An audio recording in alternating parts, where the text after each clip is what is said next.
Do not adjust your radio dial. You are tuned in to the Mark Order Podcast.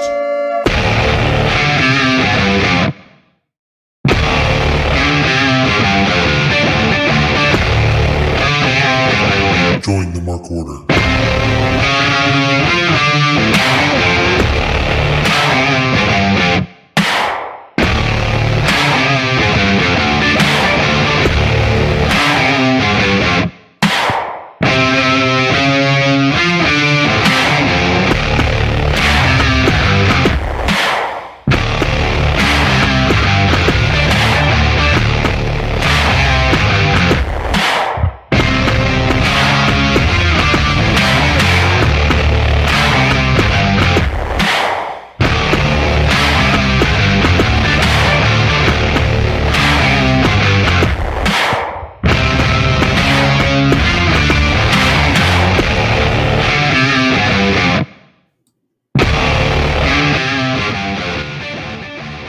Oh man,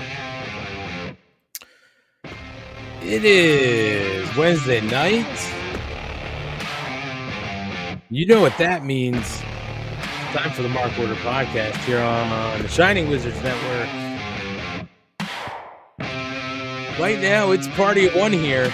AntMoney here on the Mark Order Podcast. Didn't find out till before that Schlong wasn't joining, and I don't know. Kate's supposed to be here. Oh, she's in the chat looking for a link. Interesting. Well, I guess at some point I will send a link. So hope everybody's doing well tonight. Man, what a week it's been in the world of AEW. We had a phenomenal pay-per-view on Sunday. And we had a great episode of Dynamite tonight. We're going to talk about all of it. As soon as I can find a second to breathe and I guess send a link over to Kate, if everything will cooperate, I assume Kate will join us. So bear with me as I ramble on and try to do multiple things at the same time. And I don't know. I can't talk and do things like at the same time. So doesn't make for a great radio. But well, we'll get through it. So I hope everybody had a great night watching Dynamite, and I hope everybody really got to see the pay-per-view on Sunday night because it was a great show. And if you didn't get to see it, I will, and Kate will eventually, I guess, be joining to talk about the pay-per-view, and then we'll break down the card for tonight. It was great. I got to hang out a little bit with Millionaire Matt on Sunday night. So he came over and we watched the pay-per-view.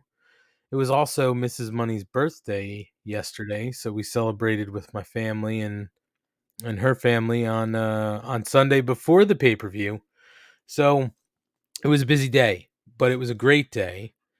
And we will we'll talk about all of it. And I think I have to do this, so apologies. Hey. Well.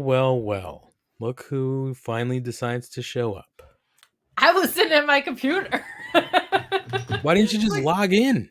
Because I'm logged into the Fightful one. I can't. You can fucking log out. I would need to get the code and stuff. I wasn't going to be able to do that in 5 minutes or whatever. Man, we need a better system for this. I need my second computer back. How's everything going? Okay. But I'm here. I'm alive. There's some great wrestling. But yeah, I don't know. My life's falling apart, but it's fine. I'll survive. Oh. Been through talk worse. About it? I just like have no boundaries with work. And so I'm trying to clear out some debt, and I took on a contract that was like the expectations that were set were not what was realistic. And so it got overwhelming, and then it got like borderline abusively overwhelming, like in the communication. So I quit it with no notice, which Oh. is good. I still have 2 other jobs. I'm fine. But it was just really, really bad. And it's just like that whole spiral, right? Of then I was like, I'm not only overworked, I'm not taking like any care of myself. I was never sleeping. I was not going to the gym. I was not like just breathing. But I was kind of like knew that was going to be the case. I was just like, it's going to be a sucky couple months till April, but then it'll be worth it because I'll be out of debt. Now I have to go see if I can still collect my money. But I kept looking at like our New Japan trip date, being like, I just gotta get there. I just gotta get till April 1st. And then in 2 weeks after that, I'll be like decompressed and ready to like have the time of my life. But yeah, the situation got really, really bad over the weekend. So I kind of just like hit a breaking point, and I've been trying to piece myself back together all week in the midst of having 14 shows in the past 9 days. So I am ragged, but I'm okay. It's not like it's not fixable, and half the problem is already fixed. So Sounds like a ton of fun. It's awful. It's awful, but now I'm just gotta go shake them down, you know? Sure. Bitch better have my money. That's what I'm saying. It wasn't your shoot 9 to 5, right? No. That's good. This was just like, it was someone that I knew actually from when I interned. And just like not a good situation. Not a good situation. But I ended it. It just is unfortunate because I shouldn't have had to get to that point to end it. Well, so it's over. And then just like other dumb stuff. But I'm all right. Glad to watch wrestling. The pay-per-view was awesome on Sunday from my own home, which I was very upset about. So it's all right. We got big dogs. It's okay. I get it. We got big dogs. If I could have been anywhere, it would not have been hand deleting 7,000 emails because someone's an idiot. So, well, it's also International Women's Day. Did you bake a cake today? No, it was more a sandwich prep situation for me. Oh, nice. I'm more like make me a sandwich kind of gal. Sweet. So you made a gentleman a sandwich, right? Of course, yeah. The fact that I'm out of the kitchen right now was at least you were in the kitchen. I was gonna say. Yeah, I was. This is actually against everything that this day stands for. Yeah, why you should have been doing this from your kitchen. That would have been. Oh, that would have been so clutch. The ultimate. Oh. Well, happy International Women's Day to you. Forget a month. Happy belated to Gina. I don't know if she's in the chat, but I don't know. I got a bottle of rosé with her name on it. Oh boy. Yeah, we did. Well, her actual birthday was yesterday, so we didn't really do much yesterday because I had to go to the office yesterday. So we celebrated Sunday. Days are getting mixed up. During the day before the pay-per-view, family came over. Did Tony Nese come over? Tony Nese did not come over, but he did send a happy birthday message. I was like, that son of a bitch. And you're looking good now too. Like it's getting dicey now because he's like in charge of your nutrition plan a little bit, right? So it's like, yeah, he's gonna start sabotaging you to get after G. I was like, why do you keep saying to eat chocolate cake? Like, yeah, like I'm delighted, but it feels if I have to, I will. Sure.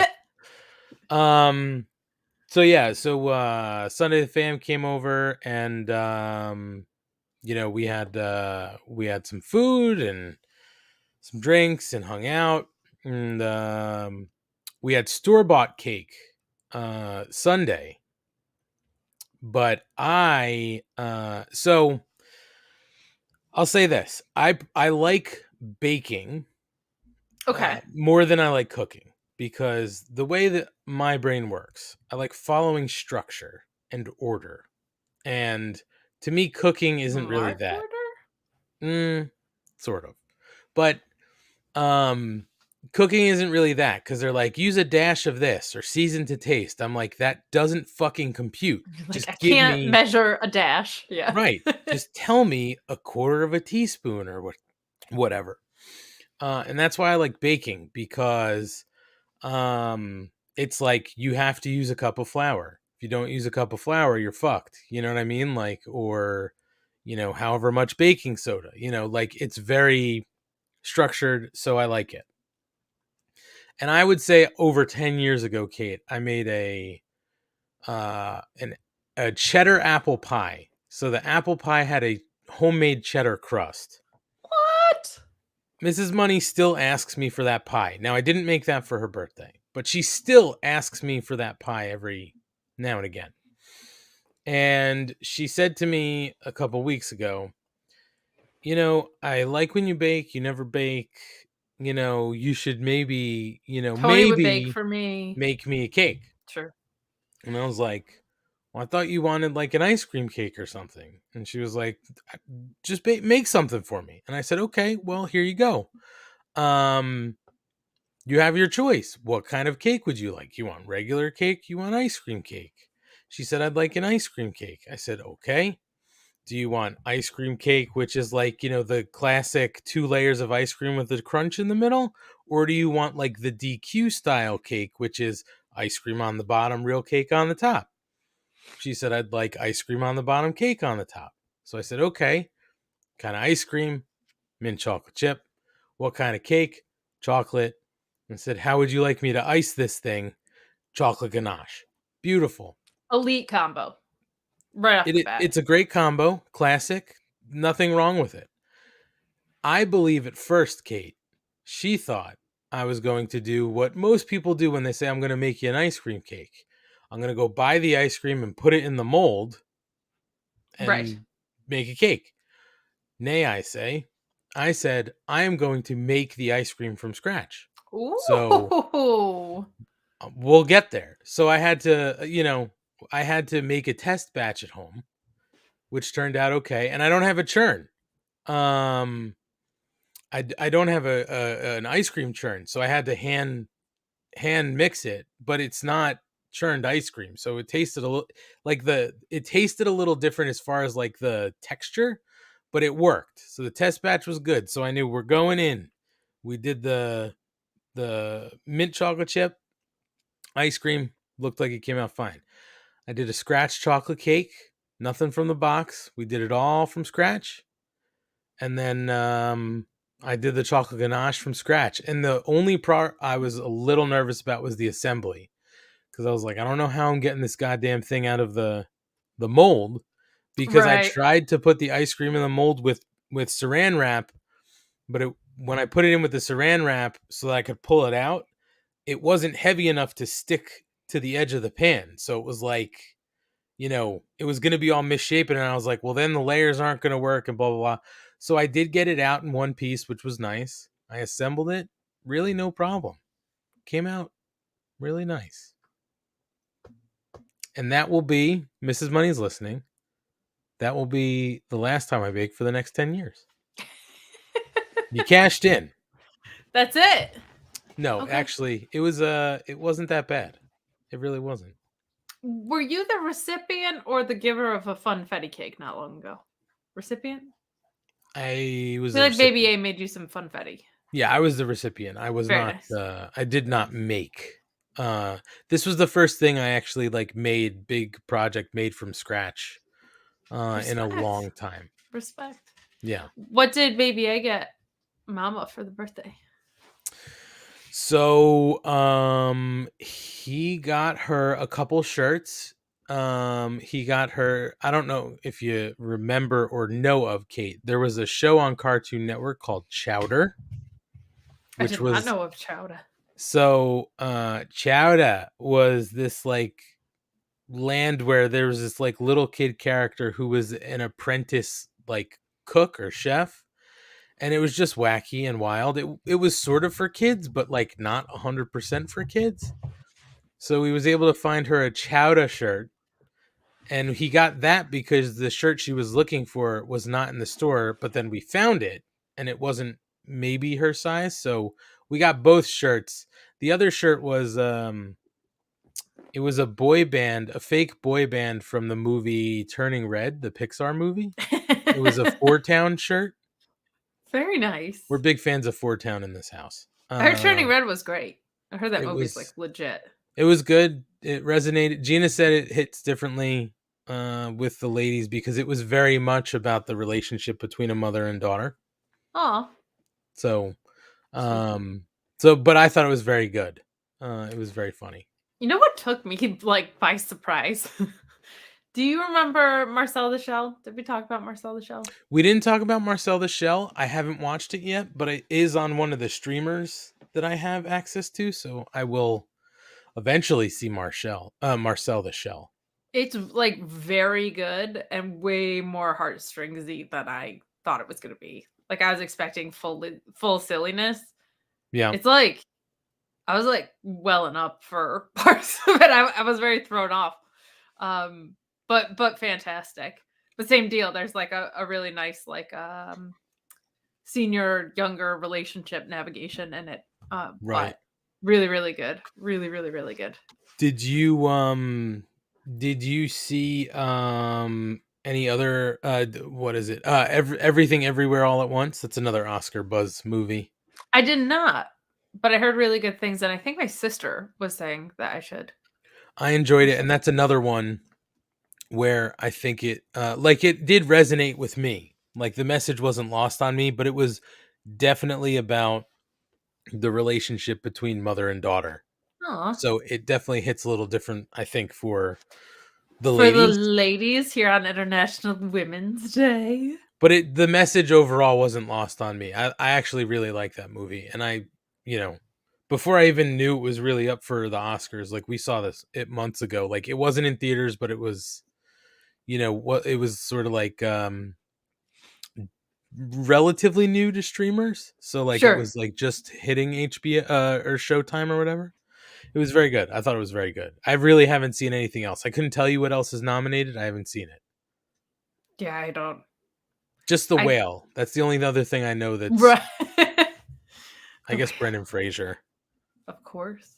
But I heard that it opens up really weird. So I was like, maybe I have to see this movie. Interesting. Yeah. I have no idea what it's about. I just know Brendan Fraser was once again America's sweetheart. I think the basic synopsis, and I'm not looking it up, is the basic synopsis is, I guess it's a guy who has a daughter in like a normal life, but he's really gay, and like I guess his lifestyle changes, and I guess I don't know, he like falls apart because like it sort of destroys his life after he sort of makes that leap. I don't know, but Brendan Fraser, all I know is it's either a combination of fat suit and CGI or just a fat suit. I remember that. Like I remember being like, "Oh, I love him, but he's looking a little bit rougher on some of these photos." Like I had no idea what it was about, and then I kind of learned. Yeah, but, yeah. I heard that it opens up and he's jacking it to gay porn and then has a heart attack. I'm like, maybe I have to see this movie if that's how it opens up. That's not terribly far away from Matt's life, but he would just be asleep. Sleep jacket. Yeah. That's very different. Someone in the Cabbage Sensei saying, I think Elvis. We just talked about Everything Everywhere All at Once. Elvis. David Bauer says, haven't seen Elvis. Cabbage Sensei, Elvis, very good. I saw Elvis. Spoiler alert, he was a musician. He was. I didn't love Elvis. I didn't see it. Didn't love it. I'm not like a big Elvis gal. I'm not a huge Elvis gal. I'll watch most music related stuff. But the biopic stuff, I'm really burnt on biopic stuff. And I really hate like for me, and I didn't plan on seeing the Queen one, Bohemian Rhapsody, but I saw it probably because it was like on cable and I just stopped on it. Um, I really hate all of those moments in those movies where it's like, they sort of show you like how the hits are written or Like whatever. how they're So it's like like, received into the yeah. yeah. And it's like people were fighting in the control room or in the studio, and the guy's like, knock it off, trying to break their attention. The guy's like, wait a minute, like that Uh stuff. Like, yeah, okay. Tell me you did not see the Elton John one then, because No, absolutely that's not. the whole I feel like most people liked the Elton John one and hated Bohemian Rhapsody, and I actually kinda liked Bohemian Rhapsody and could not the Elton John one, I was just like, "No," but I think more than Bohemian Rhapsody, I just thought I forget what the actor's name who played him was, but he just kinda blew me away. Like, I thought in every Wait, which movie? Bohemian Rhapsody? Bohemian Rhapsody, the guy from, Oh, Mr. yeah, Mr. Robot. Robot. Somebody in the chat will put his name up, but now, of course, his name is Rami Malek. Yeah, I thought he was I think he's just a gangbusters actor, and I thought he was fantastic in it. The pacing of that movie got weird, His but, teeth were so comically big, though. It was like that was so distracting for me. I know Eddie Mercury had big teeth, but these were like comically, like Eddie he couldn't Mercury? wrap his. What did I say? You said Eddie Mercury? Oh, I thought I said Freddie. Sorry. Freddie Mercury. Like, he could close his mouth. I felt like Rami Malek couldn't close his mouth at all. It was, like, almost too, like, overbit too. Like, it was Yeah. like, Freddie Mercury had an extra set of whatever, but, like, in the back of his Right. and this was, like, very forward, but Yeah. It was really tough. It was really tough. I just all that stuff when it comes to the biopics, I'm like, it did not happen like that. That's not how like. And I hate this stuff too, where it's like, what was it? The NWA one, was that not Boys in the Hood? Straight Outta Compton. Straight Outta Compton. Like there was a moment where, like, Dr. Dre is tooling around with something, and then he starts playing like, he's like putting notes together on his keyboard, and then he starts playing the like melody to like Dre Day or whatever, like dee dee dee dee dee dee dee dee dee dee. I'm like, come the fuck on, please don't. that shit happens though. It does, but like, come on, like, It's the exaggerated part because I think that like I think it just became a really tired storytelling device of like how you demonstrate those moments of inspiration. Like a lot of I have a friend who's a songwriter and he was in Italy for his honeymoon and the sirens that they have on cop cars there, he was like, "Oh, that's awesome. I want to put that like into a song." He like captured the sound of it. But if that was in a movie, it would have been like the whole world stopped and he heard a right. siren and then he would have been like Like I know that stuff happens. I'm not a fool. Like the best example of that was, I watched the actual documentary. It wasn't a biopic. It was a documentary they did on Ronnie James Dio. And he yeah, was telling the that was a good one. story. He was telling the story of Rainbow in the Dark. And he was like, I hated it. I was about to cut it up and blah blah blah. But um one of the other guys in the band was like, yeah, like we all could tell something was sort of missing. And he's like, the guitar player had his, cigarette dangling from his mouth, and he like leans forward to the keyboard and like gently played like the keyboard part in the beginning of the song and was like, there you go. Like the ash didn't even drop from his cigarette and it Magic. was there. And it's like, I know that happens, but you're right. If that was in a movie, it would have been something way over the top stupid. And it's so dumb. I can't We get also behind it. had the perfect music biopic, and it was the Dewey Cox story, and you're not gonna outdo it, so just stop trying. That That's movie's right. perfect. That's right. There are a lot of like, I when it first came out, I did enjoy Walk the Line. That wasn't bad, but that was like maybe one of the first sort of like major That one mass. and Ray were like back to back. That was the thing. Yeah, yeah. And then it was like, let's just start doing all of them. Like Notorious was on last month or something like that, and I sat and watched it. I was like, wow, this movie was not as good as I remember it sort of being. And everyone's Yeah. back to Notorious. But I don't know. I don't know. Wasn't so Anyway, notorious after all. what's that? It wasn't so notorious after all, was it? No, it wasn't. Shit. It was okay. And that guy did like nasally enough, you know what I mean? Yeah. So, should we talk some wrestling? We should talk some wrestling. I want to talk about the pay-per-view. We're not going to talk Rampage because Rampage is just, set up for the pay-per-view. So we don't need to talk about Rampage. All I want to say about Rampage, though, is like, this did not feel like a live Rampage before a pay-per-view. Those are normally like primer, and this just had like You're right. Rio versus Emi Sakura. I was like, and that was actually a really good match, but I was like, normally the live Rampages before pay-per-views are fucking awesome, and they didn't really do anything with it, which was kind of a bummer. I felt like it was too many like vignette segments setting up the hype for the show. And there was nothing sort of directly Yes. related to the pay-per-view, which sort of, I wouldn't say it was upsetting, but it was just kind of like, you know what I mean? Flat. Like, Yeah. why do I care? And also, I mean, we're not going to spend a ton of time on it because I honestly didn't see the whole thing yet because I was out last week. But Ring of Honor, first episode in the new era of Honor. Fuck yeah. Like I said, I'm honestly not all the way through it. I'm a little more than halfway through it. I've been going back and picking it up throughout the last week. So far from what I've seen, very, very good. Very pleased at what they put on television or, put on the streamer. The only thing I find disappointing is that on the Honor Club app, it doesn't let you resume where you leave. So like I just know where I have to get back to. Like I know the So timestamp. weird, man. Like I don't know why Peacock's the same way. I'm like, why can't wrestling apps just let me go backwards or resume? It's so annoying. I mean, I'll give the WWE Network app, the original one, a lot of credit. That one I thought was very good. You could easily sort of find stuff. I mean, I wasn't going and searching stuff by name, but like if you wanted a pay-per-view, it was very easy to find a pay-per-view. And Right. when you left a show, you could go back and pick it up where it left off.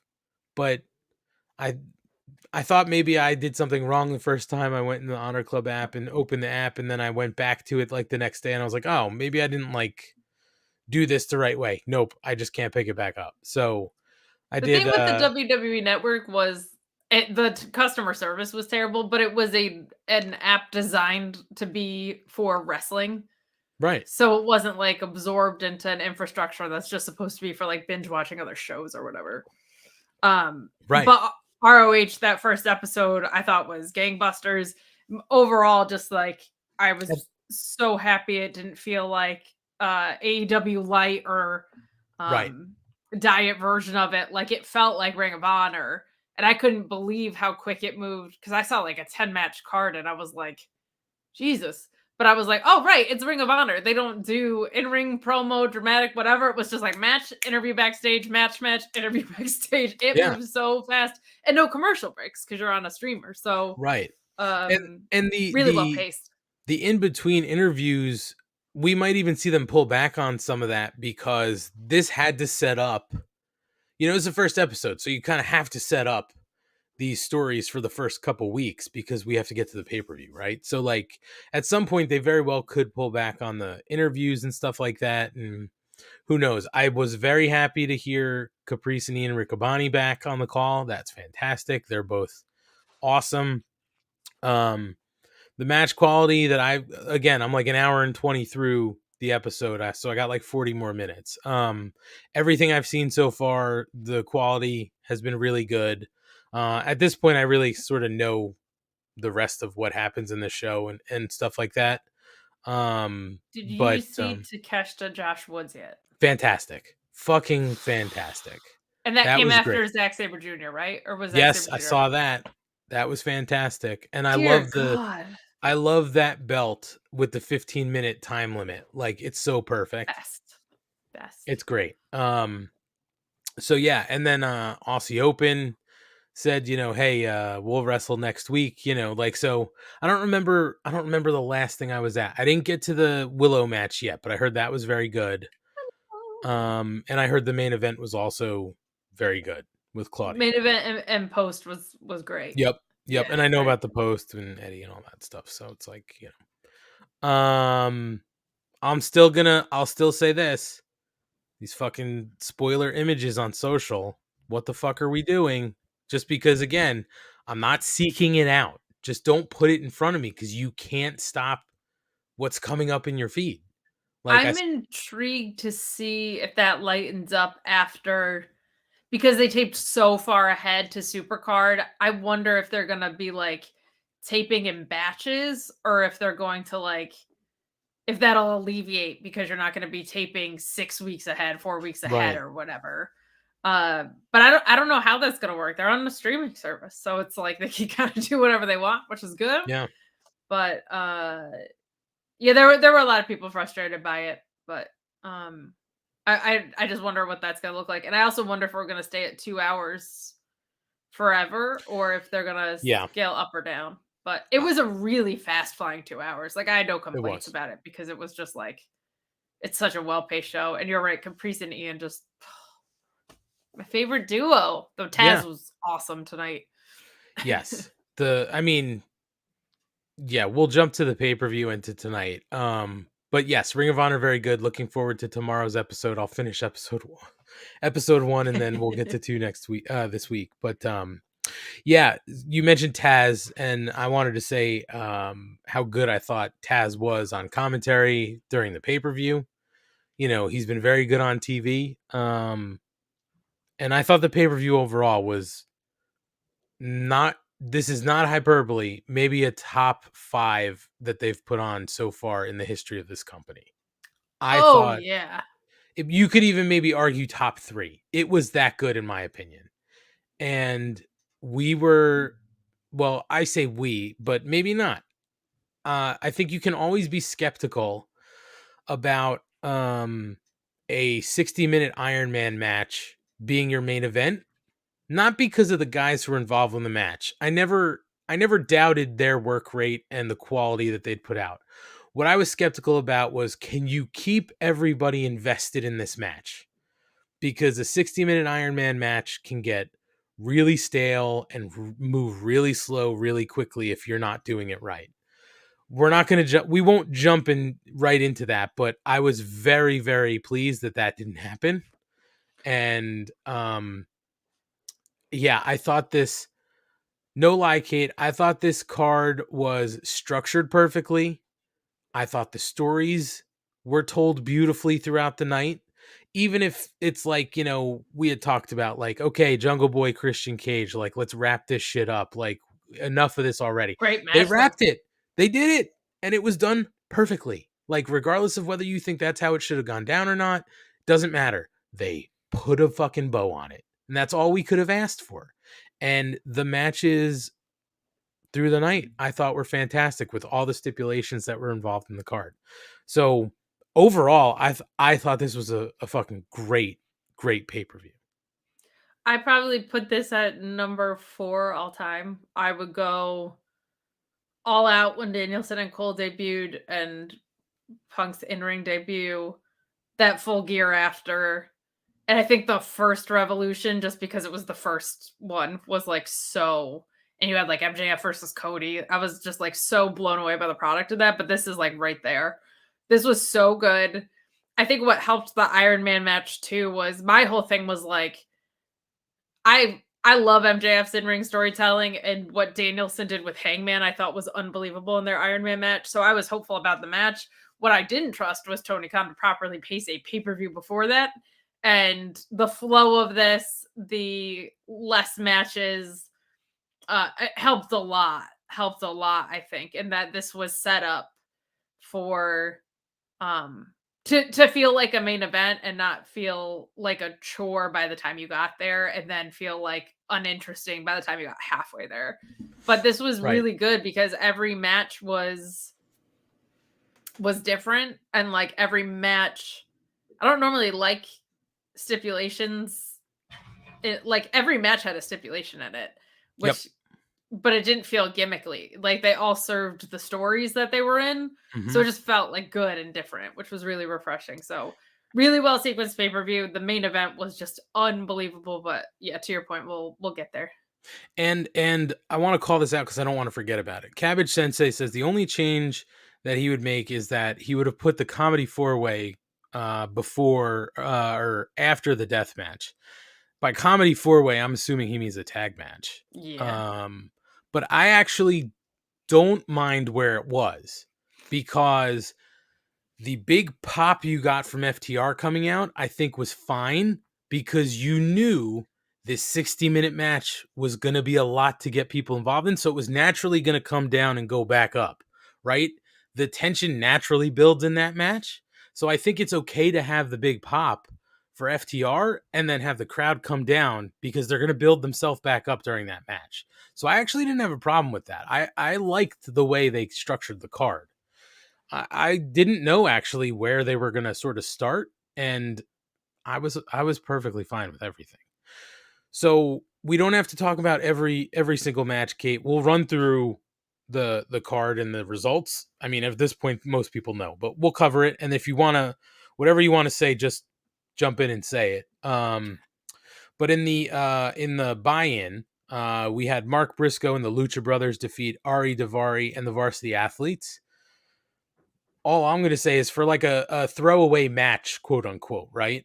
I thought it was really done really well. And it you know, it just still kills me. It's like, it took Jay Briscoe dying for Mark to get this spotlight put on him. And we said that when it happened, right? Like we said that. It just still sort of kills me, because you see how good he is in the ring. And he's always been that good. But Yeah. maybe, because Jay did get his sort of solo time, it sort of overshadowed Mark a little bit. But you're seeing it now, which is great. He's getting to shine by himself, unfortunately, because Jay's not here. But I thought that match was a lot of fun and a good buy-in match. I was surprised they only had one buy-in match, but it was good enough. Yeah. Also, like no Jade Cargill on this pay-per-view and no other women's match is kind of like you had room in this pre-show to do Yeah. something. I did really like RJ City and Renee Paquette. Like I thought that was a fun, felt Yes. like a pre-show. I really liked the format of it. This match was really good. I really liked the way it got set up. I can't remember if that was Rampage or Dynamite, but Mark Briscoe with the saying that, he was on the mat and he looked up for his brother and he wasn't there, but then his heart being warmed by the Lucha Brothers, like seeing two other brothers. Mm-hmm. Oh God, in one promo, just like ripping my heart out. And kudos to Mark Briscoe for getting in the ring with people that aren't his brother, because that's just never been the case Right. before. So, but I mean, if there's ever someone you need to just put in like a, hey, we need to heat up the pay-per-view match, the Lucha Brothers are always going to deliver something extremely entertaining. And you're throwing Mark Briscoe in that picture, like, of course, super, super fun opener. And also like a good, did the job, I don't think necessarily probably of selling the pay-per-view, but did the job of like, I'm warmed up, I'm ready to go, ready to watch some. But yeah, I really loved Renee and RJ City. I thought that was a really fun, different twist that they put on it.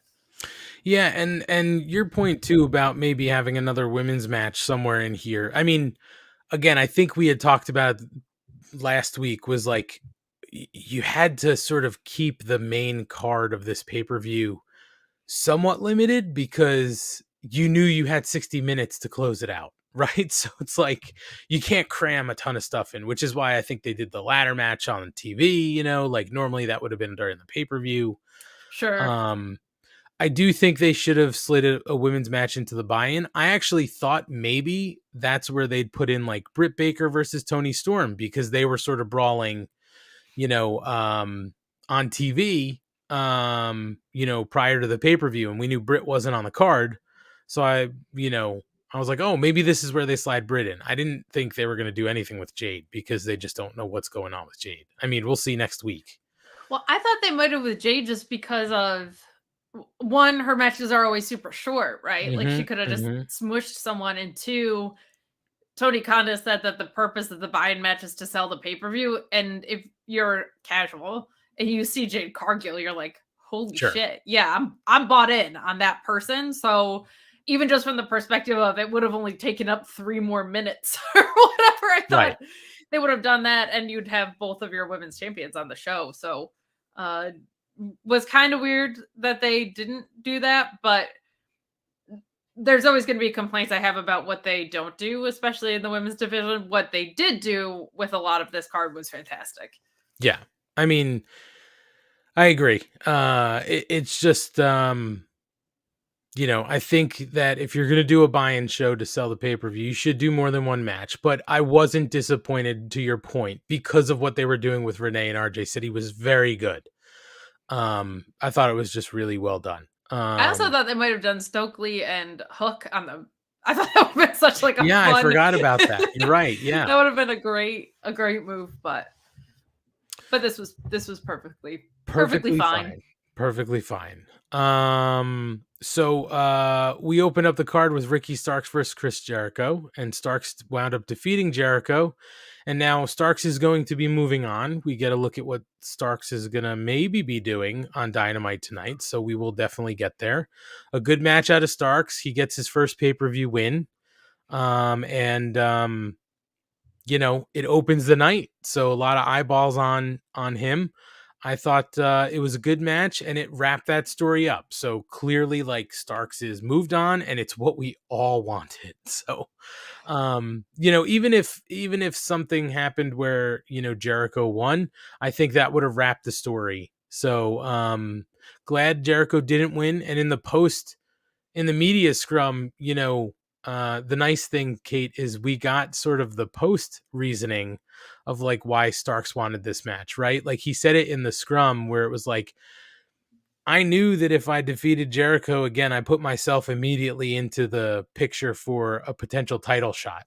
Because if you beat an ex-champion once, that's pretty good. But if you beat him twice, you're worth another shot. You know what I mean? So I wish we had gotten that before, but at the same time, I'm like, well, it sort of makes sense that he didn't give that reasoning because, you know, maybe he didn't want to let Jericho in on his thought. I don't know. But either way, we finally got a reason. We did. Similarly, I wish it was on the build. I thought the match was great. I thought it was a really good match from Jericho, too. Like, ring-wise, really good storytelling. My only complaint was... it was pretty minor, but Sammy Guevara was the one to come down to the ring. Yes. And I'm pretty sure that means they're going to set up Action Andretti versus Sammy Guevara, so that makes sense. But it also was like, hey, there was no consequence for your stipulation. Ring the And bell. That should have been it. That should have been it. Yeah, and I think... Oh, sorry, my camera glitched. No, you're good. I turned into House of Black there for a second. I think it also took the... Like, Jericho could have looked really clever if you had sent in somebody else. You know what I mean? He's like, Right. My guys are banned from ringside, but I always have an ace up my sleeve. Like, he looks smart. Or if he's like, JS can't be here, but Floyd can. Like, if it was a different mechanism. But it was just Sammy Guevara, and there were no consequences for his actions except for the action of Action Andretti. Right. But other than that, absolutely the right choice to open the pay-per-view if you're going to have Ricky go over there. And I'm glad Jericho didn't win because then it would have been 1-on-1, so we would have been in the best of 3 and whatever. But this was really encouraging, and Ricky is just over like Rover, man. Good shit. Very good showing out of Ricky. We got Jungle Boy defeating Christian Cage in a final, whatever they called it, final burial. Which was a very late stipulation put on that. Because I think originally what they had said was it was a no holds barred, and then they changed it like Friday to a final burial. So I think we knew sort of what was coming. I think the coolest part about the whole thing was when he slammed the lid shut and the casket dropped. Yeah. That was fucking awesome looking. The only beef I had was, and I saw a couple other people say it, wish they had a better camera angle of when Christian got thrown into the casket and then Jungle Boy crossed his hands over and gave him a kiss on the forehead. Like, I wish we had a better angle because that told a little bit of a story. But either way, him slamming that casket shut and dropping was good. And also, you just gotta love the fucking troll Christian wearing that fucking turtleneck, sleeveless turtleneck I during was that whole match. just going to ask if Gina was still in the chat because we know she has a crush on Christian Mm-hmm. and his fashion has been impeccable. Sleeveless turtleneck wrestling was an interesting choice, and I would love to know her thoughts. But this match was a whole heck of a lot of fun. It was the right length, I feel like. Mm-hmm. And the like, to your point, the casket dropping was so cool. And my only nitpick with that was I just wish they had explained what they were like, it's a final burial match, which means like they should have just kind of cleared the air on what it means. Right. But it ended up being just fine. There were just so many people that were like, oh shit, is this Christian's last match at AEW? Like a final burial match? Like, no way Right. JB's losing it. But match itself was great. Great to see Christian back. Glad they'll be moving on from this. Intrigued to see what's next from Jungle Boy, but I've loved this heel run from Christian. I think it's been really fun. Yeah, the only kind of shitty part of what we've gotten out of Christian was he was hurt for so long. You know what I mean? Like he was on a great run and then he hurt his elbow or shoulder. I think it was his elbow. And then he was out for months and it just sort of like stalled that whole thing. I now never need to hear anybody talk about Jungle Boy's dad being Luke Perry ever again.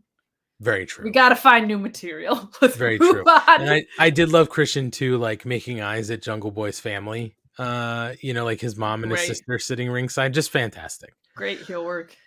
After this, we had the House of Black defeating the Elite to become the new AEW Trios champions. I had no problem with this. I think we all knew that, or had a feeling this is where this was going to go had we not had Brawl Out happen and there be a long suspension. But listen, they're there. House of Black is fucking awesome. They're all very unique in their own style, but they work very well together. You know what I mean? Like, and the Elite are just the Elite. You know what I mean? Like it's Kenny, it's the Bucks. We know what they're going to do. And this match, I think, delivered. It's going to be interesting to see where the Bucks and Kenny go now. We get a picture we'll talk about when we get to Dynamite. But I thought this match was great. And it went the way it needed to go. Hot take. I think Kenny Omega's pretty good at this wrestling thing. Oh, that is a hot take. It's a hot one. He was fantastic in this. He had one of the best sells in the whole wide world where like he was doing the Mortal Kombat thing whereas like his legs went out under him after. Yep. And by God, that knee from Buddy Matthews was incredible. Buddy Matthews also has a great V-trigger. But like the spot, was it Matt or Nick who took that knee off, like coming down next to the rope? It was right at the finish. Yeah, I think it was Matt, but I can't remember. God bless him that he lived to tell the story because that knee strike just boom. Just love House of Black. Love the diversity between all three competitors and what their strengths are. Brody King is just like the most badass looking motherfucker in the world. This match was a whole bunch of fun, and I agree with you. It was the right call, and I think this was a situation where it was really good that so much went into the chase because I didn't think it was going to be a long title run. So doing the best of 7 feels like it pays off more in a sense because they did so much with those belts or going into having those belts that it was like such a showcase of trios excellence that it almost didn't matter how short the run was. And they did really great work when they had the belts with Top Flight and whatever. But this was definitely the right call. Strike while the iron's hot. The Elite don't really lose anything from this. And it's going to be interesting to see where the story goes. Yeah. And Cabbage Sensei said in the chat, it was Nick. I had it mixed up. Nick took the knee because Matt took the pin. So I just had it reversed. Got it. But yeah, fantastic match. The ending was great. Nothing else to say about that. We moved on to the women's match. The triple threat, Jamie Hayter versus Ruby Soho versus Saraya. I don't think it surprised anybody that Jamie Hayter defeated both Ruby Soho and Saraya. Now, I think we all sort of said it could honestly go any way here. Like, there would have been outs to any sort of story had anybody else won. But we did get the big payoff because post-match Ruby Soho did turn on the AEW originals, quote unquote. And she has now sided with Saraya and Tony Storm, the imports from the outside world. So we do get into that tonight. We will certainly talk about that. But again, a match where it's like so much could go wrong because it's a triple threat match. Things could be clunky and stuff like that. I thought this was done very well. Something that I had said to Millionaire Matt as we were watching in my living room, I said what sort of makes Saraya great is the fact that even when she does something so simple, like where she's got somebody between the ropes and she's on the apron and she's just throwing those knees into their chest. Yes. The way she whips her head back and forth to make it look super impactful, it's just something that maybe you don't even think about, right? But it makes it look really violent. And a lot of other ladies don't necessarily do stuff like that. Even a lot of guys don't do stuff like that. Mhm. Just something very simple that she's really good at, just making her moves look like they're getting sort of maximum, violence, to her moves. I thought it was done really well. The post-match stuff I think was also handled really well because it could have gone either way. Like, we weren't necessarily sure when Ruby was sort of sitting in the corner, like, what the hell am I doing? She could have easily stayed with the originals, decided not to. I think this was the way you needed to go because I think Ruby needs a little bit of something injected into her character. And we'll talk about that when we get to tonight, because I think it worked. I think parts of tonight worked. Other parts, not as much. But this isn't my favorite option, but I don't think it was bad. First of all, the match was great. Jamie Hayter, dude, like, she don't give a fuck. She lays her shit in hard. Real hard. I know there were a lot of people who thought that Ruby was added to this to take the pin, and she kind of was. Couple nitpicks with it. The first is, I think there was an opportunity to give Ruby a really short title reign, but have her win here, and then both sides are vying for the champion to be on their team. I think if I was gonna book it, that's the story I would have gone with. Like, this woman who's been her own self this whole time just won the title, and now both sides are clamoring to have her because she's your champ. If you were gonna have her turn heel, there was, for me, a little bit of a disconnect between hey, I got pinned by Jamie Hayter and therefore I'm joining the bad girls. I think it would have made way more sense if Ruby turned during the match and then Saraya won. And then it's like the bad girls have all this momentum, as opposed to like, hey, you just pinned me, so I'm going to go join all these losers. Kind of felt a little stilted. I think something just got lost in translation of the idea that she's like pissed Jamie beat her. And we didn't get the promo that we got tonight in that moment. So in that moment, I was like, it was kind of weird that you got pinned and we're like, well, I'm going to go join the people who also didn't win. And that makes sense. But I think it's good that they're pushing things along, that they're making payoffs in the story. I prefer Ruby as a face, but I just really like rooting for her. And I find her incredibly charismatic and magnetic in persona, but I am leaving room for it because I think we're seeing a lot of positive momentum in the women's division, even if I don't love the way everything's executed. Like, there's stories here, and we're on the road to what certainly feels like blood and guts. So if you had said a year ago that was going to happen, I would have laughed at you, right? Like, yeah. But I will say this, because we'll talk about the what we saw tonight out of Ruby when we get to the second half. But I think what you're saying is you'd rather root for Ruby, right, as a face, works for her as a heel the other way, because you want to root for her, but you're not going to now because she's going to give you a reason not to. So we'll talk about it. We'll dig a little deeper because she does give a lot of reasoning. Go ahead. Sorry.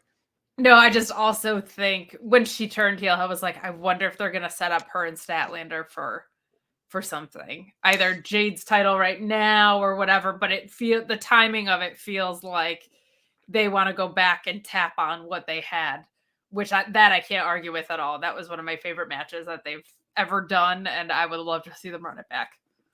I think they will, and we'll definitely talk about it. Yeah. After that, we move to the Texas Death Match, or just Texas Death. Just death. Just death. You don't need match. It's just Texas Death. Hangman Page defeats Jon Moxley. Listen, it had everything. So one thing that was discussed in the living room during the pay-per-view, it wasn't necessarily a traditional Texas Death Match, according to Millionaire Matt. They sort of changed a couple of the rules, but it still worked for me, right? Like, they explained what it is. It's, you can't answer the count, or it's a submission, right? There's no pinfall. So, right. I liked the way that this played out. We definitely saw a different side of Hangman in this match. It had everything that you could really ask for in a Texas Death Match, if you ask me. I don't like a lot of deathmatch wrestling, so I didn't miss the light bulbs and stuff like that. But you know, the fucking fork getting stabbed into Hangman's head repeatedly, beautiful. The barbed wire work was good. The finisher, the Hangman wrapping the chain around Moxley's neck and just wrenching it over the top rope to make Mox tap. I just thought it was done well, and a nice wrap up to this story, which, is it or isn't it over? I don't know. We'll see. But I think this iteration of the story wrapping up was really nice, and Hangman delivered on exactly what he said. And all of the blood made sense in this match. So, Jesus. Yeah. I will say it was fun to see people finally clutching their pearls at the amount of blood that there was for the men. It wasn't just like, oh my God, Ruby's crimson face. There were a lot of guys out there on this one that were like, this is barbaric. I've been saying that I feel like they saw Swerve do the cinder block spot and were like, masonry is available for this now. I'm getting bricks. Right. I'm in.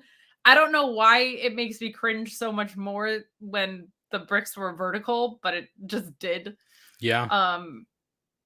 Extremely violent, obviously, but I always feel like, and I like death matches a little more than you, I think. I don't like death matches that are pure shock and awe. This one felt like the story was there the whole time, and the ending sequence was poetry. Like Hangman hitting the buckshot lariat that hard when he got concussed on the lariat was just like beautiful storytelling. And then he hung Jon Moxley. Like, Hangman hung someone. Yeah. And I love Jon Moxley being like, can I breathe? No. Okay, I'm tapping. Like, there was an extremely specific, in my opinion, intentional move on Jon Moxley's part to be like, to show you my choices are to die or to tap. Otherwise, there's no way I'm tapping. Like, he really wiggled the chain and was like, no, I'll die if I don't tap right now.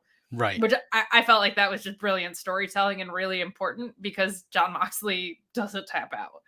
This was phenomenal. It was awful. So it was great. Like, there were so many sincerely uncomfortable moments, but the scariest one was, well, there were two. When Hangman just ran at him with a brick, I was like, what the fuck are you doing? Like, it's just like, I was like, oh my God. And then it wasn't even like a deathmatch spot. It was when the two chairs were like angled in and Mox came down, and I was like, he was inches away from paralyzing himself. I felt like his spine was very close to the steeple that made, but he was a couple inches off center. So thank goodness. But I was like, it's always those spots, right? It was like Anna Jay got taken out on the power bomb and none of the stuff that looks super violent. But I like that it felt warranted. Like, it felt like it got this violent because it got this personal.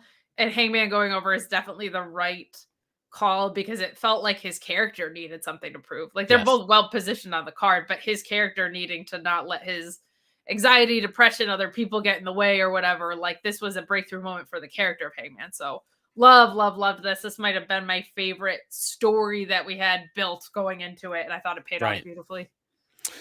I will say that chair spot you mentioned. In the moment, I think we were both like, "Oh, he missed it." But in retrospect, I'm like, "Thank God he missed it," because You wouldn't have a spine. that would have been so bad. The other thing is, I wish, not because I wanted to see it, but I wish somebody just chucked one of those bricks. But like you can't throw a brick because if it misses and it goes into the crowd, you're fucked. Yeah, that would But be like really that bad. would have been like ridiculous. The other thing too that I saw people I think sort of complaining or nitpicking about, but I didn't mind it, was that when Moxley goes over the top rope with the chain around his neck and Hangman starts to hang him, Moxley's feet were still touching the floor. So like he could have technically still sort of been standing on the floor. Now, here's why I didn't mind that, because he wasn't flat-footed. He was sort of just touching with the balls of his feet or like his toes. And Hangman was still wrenching him up. He was trying to drag himself across the ring to get him off the ground. But you could tell like that Moxley, like in my opinion, Moxley didn't have, I mean, just think about yourself where you've been, you're trying to reach the floor or something and you can't. You know what I mean? Like you can't keep yourself up or you can't get down to something and like you're not touching the floor. Like that's the scariest shit ever to me. You know what I mean? So like to me, I didn't find it a problem because it wasn't like he was standing on the floor. He was dangling. Just the floor was just out of reach. And I think to me, that's sort of another piece of sort of the poetry of it is like he was like Centimeters inches away, from yeah. being able to get out of that and couldn't. So I didn't mind it. People I saw nitpicking it, but I thought it was done perfectly fine. I don't mind it for two reasons. The first one being, if you've been through what you've been through at that point in the match and you're getting choked out, you're not there's not all the oxygen's not flowing to your brain. You're not Mhm. thinking properly. So you're not getting your balance. The other thing is, I don't actually want to see John Moxley get hanged. I don't know if you can safely do that spot the condition they were in and not have him touching the ground in some way without actually putting his life in danger. I will never knock anything that is for safety reasons. I know Ryan's not here tonight, but he's really big on that too of like I had bigger qualms with it when Jericho landed on that nice sort of mattress below Right. him when they pushed him off the top of the cage. But Ryan had a fair point in that of I will never knock something that looks cheesy if it's for safety. I think they could have done a better job and still been safe, but this is one of those things where it's a risk reward of like, are you really going to risk John Moxley like sincerely getting really hurt or worse because Right. nerds on the internet like us are like, his feet were touching the ground most of the way. Like you can't take that risk, Yeah. I especially had no when you've problem. been through as much as you have already in that match. That was crazy. Absolutely. We move on to the TNT title match. Wardlow defeats Samoa Joe. And I was a little surprised because of what we got to tonight. And we will talk about the match tonight where whoever won this match was going to have to defend it against Powerhouse Hobbs. So I honestly thought they were going to keep it on Joe and then Joe would maybe lose it to Powerhouse Hobbs tonight. So I didn't think Wardlow had a shot here, but Wardlow takes that title and then hours later it's stolen out of the back of his car. So Sad. yeah, so sad. But listen, I thought this match was exactly what everybody wanted. Big meaty men slapping meat, right? That's all And we want in this world. it resolved sort of that story, or did it? We'll see. But Samoa Joe, I think this had to happen because Samoa Joe's now got to focus on that television title, defending it at Ring of Honor's pay-per-view coming up. So, I didn't have a problem with this. It could have gone either way. I would have been happy, but a fun match.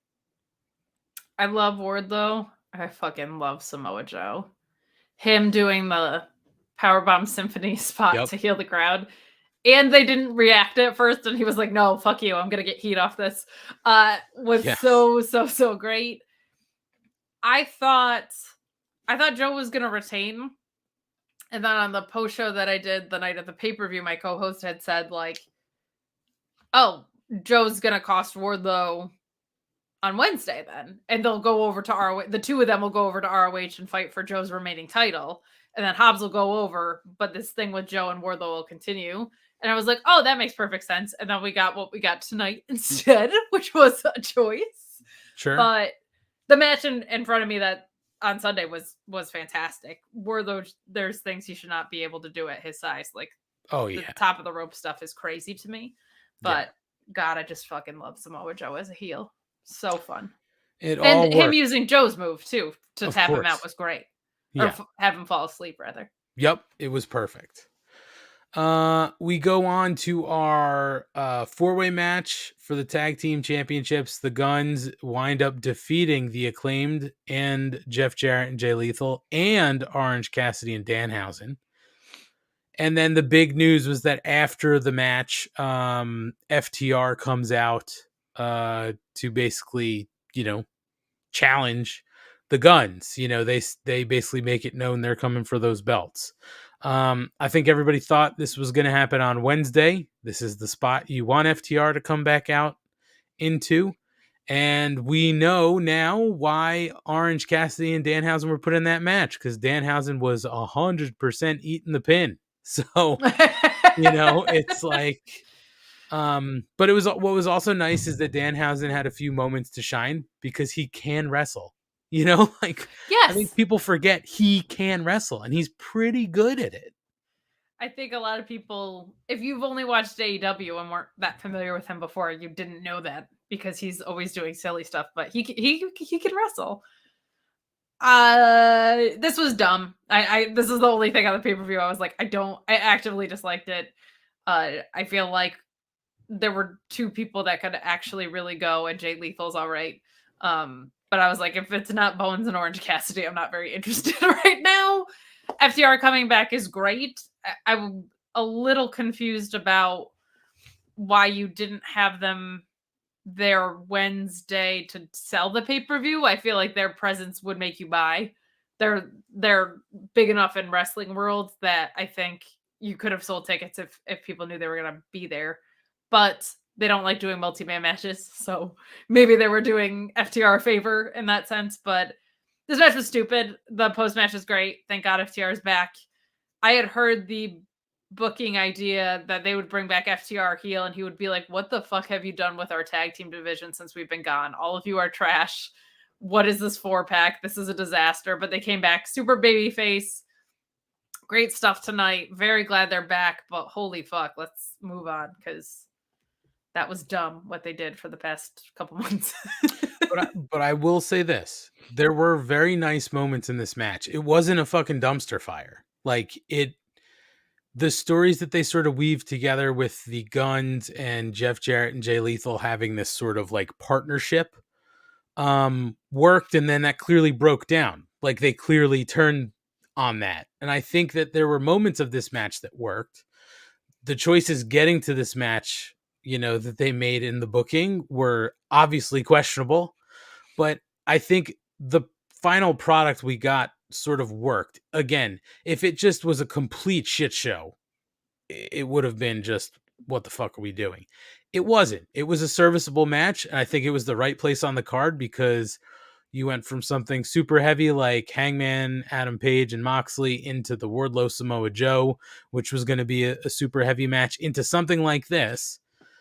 And then you went to the 60-minute Iron Man. So I think this was the actual good place for it. Sort of something a little bit lighter, a lot of stuff going on. And then you had the pop with FTR. So I didn't necessarily mind it. I get what you're saying, Kate. You weren't into this at all. Totally understandable. But it was boring, not bad. I could agree with you on that. Like, I was not interested in it, but that doesn't mean it was an actively like awful match or anything. Yeah. And the Guns can wrestle. They really can. So it wasn't like you just had, guys Austin who can't can. wrestle. What? Austin can. I don't know about Colton, man. But they can hang. It's not like they can't. I mean, we've seen people who can't hang.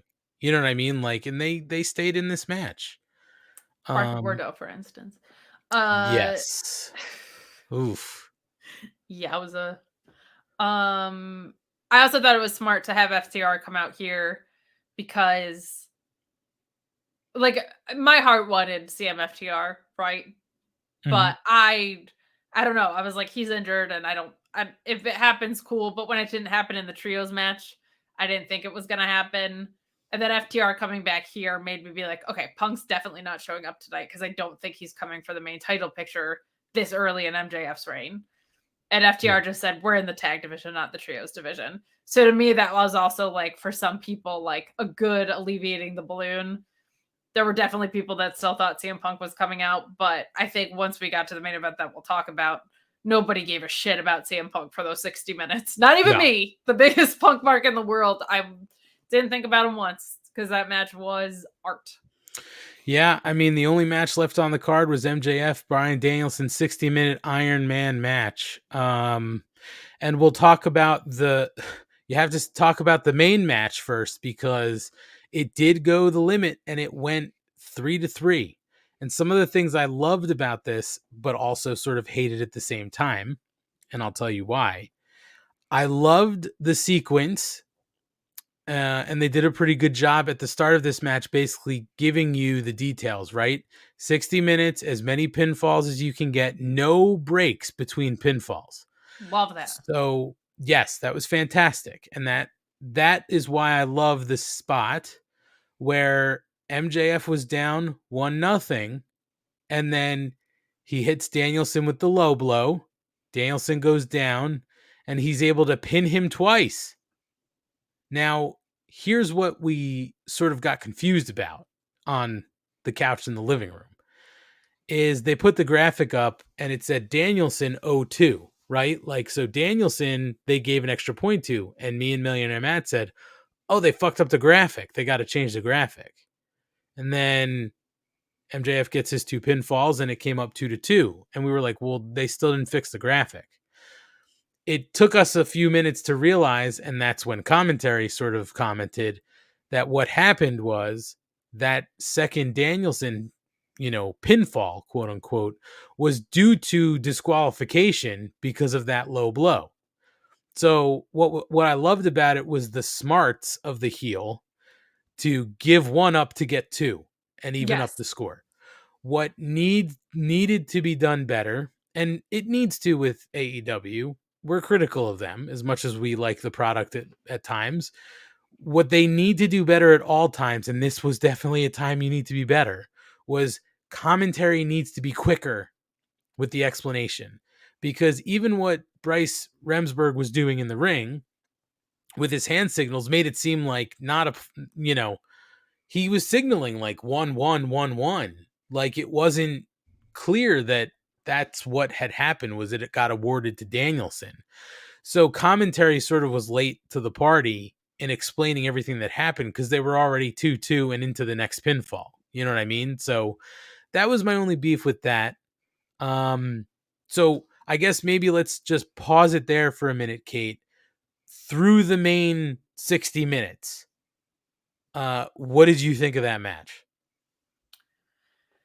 Well, I mean, Brian Danielson's my favorite Iron Man performer of all time. I can confidently say that now. I don't even really like Iron Man matches, but the Hangman one I thought was unbelievable, and this was one of the best matches I've ever seen. This was the most complete performance I think we've seen out of MJF. I loved his match with Darby at Full Gear 2 years ago. I loved the dog collar match. This environment was set up to show off every dimension of MJF, and it worked extremely well. I didn't have a pet peeve about this, but then my co-host pointed it out after the pay-per-view, and now I've received it, much like Matt and his Top Rope Battle Royal pet peeve that I inherited. Mm-hmm. The water bottle stuff. I'm not talking about the kid. That was unfortunate. I mean, you just mentioned it. I fucking loved that. I mean, I get why you don't love it, but that was fantastic heel work. I mean, nobody else is going to do that except MJF. It's way more unfortunate that it was alcohol. Like that. Well, yes, and That's very unfortunate. I'm going to guess that he probably didn't know it was alcohol. No, He oh, of probably just course thought it not. was Of water. course not. But I It's mean, clear. when I say I loved it, I love the fact that he took a cup of liquid and just was like, "Oh, I'm not going to dump it on the adult. I'm going to dump it on the kid sitting right next to the adult." Like, what a I shit don't yo know. thing to do. It is a shit heel thing to do. I think you gotta. I love old school heel heat. You gotta adapt to the area you're in. I think that wasn't a good call. But my bigger thing is, what Mhm. arena is selling big gulps of tequila? That Yeah, looks like a cup of water. it How did. much tequila was mom drinking? But And I am glad that they what is it? Silver, right? It was she was probably as pissed at that it happened to her kid as she was of like that was $80 tequila I was just yeah. drinking. The hell. She's so mad. Um the water coming into play, I think it was supposed to come across as um like MJF couldn't keep up and he was like drinking all this water and Danielson was like let's keep going, I'm fine. My co-host was like I kept waiting for the swerve of he's going through all this water and then like one of his water bottles is actually rubbing alcohol or whatever because Bryce was so good at can't use the belt, took away the diamond ring. He was like it felt almost like he was waiting for a payoff that didn't come and I think MJF was just telling a story of like I have to keep drinking all this water. I love Taz saying that you shouldn't be chugging water because it's actually worse for you. You're Clamp supposed you to up, like put yep. it in your mouth and spit it out. I loved the entrances where MJF comes in with his mask and the violinists and this vibrato and I felt like I saw this look on Danielson's face that was so dismissive of like I don't care, get in the ring, let's fight. Like the facial expressions from Danielson were unbelievable. So many spots in this were so great.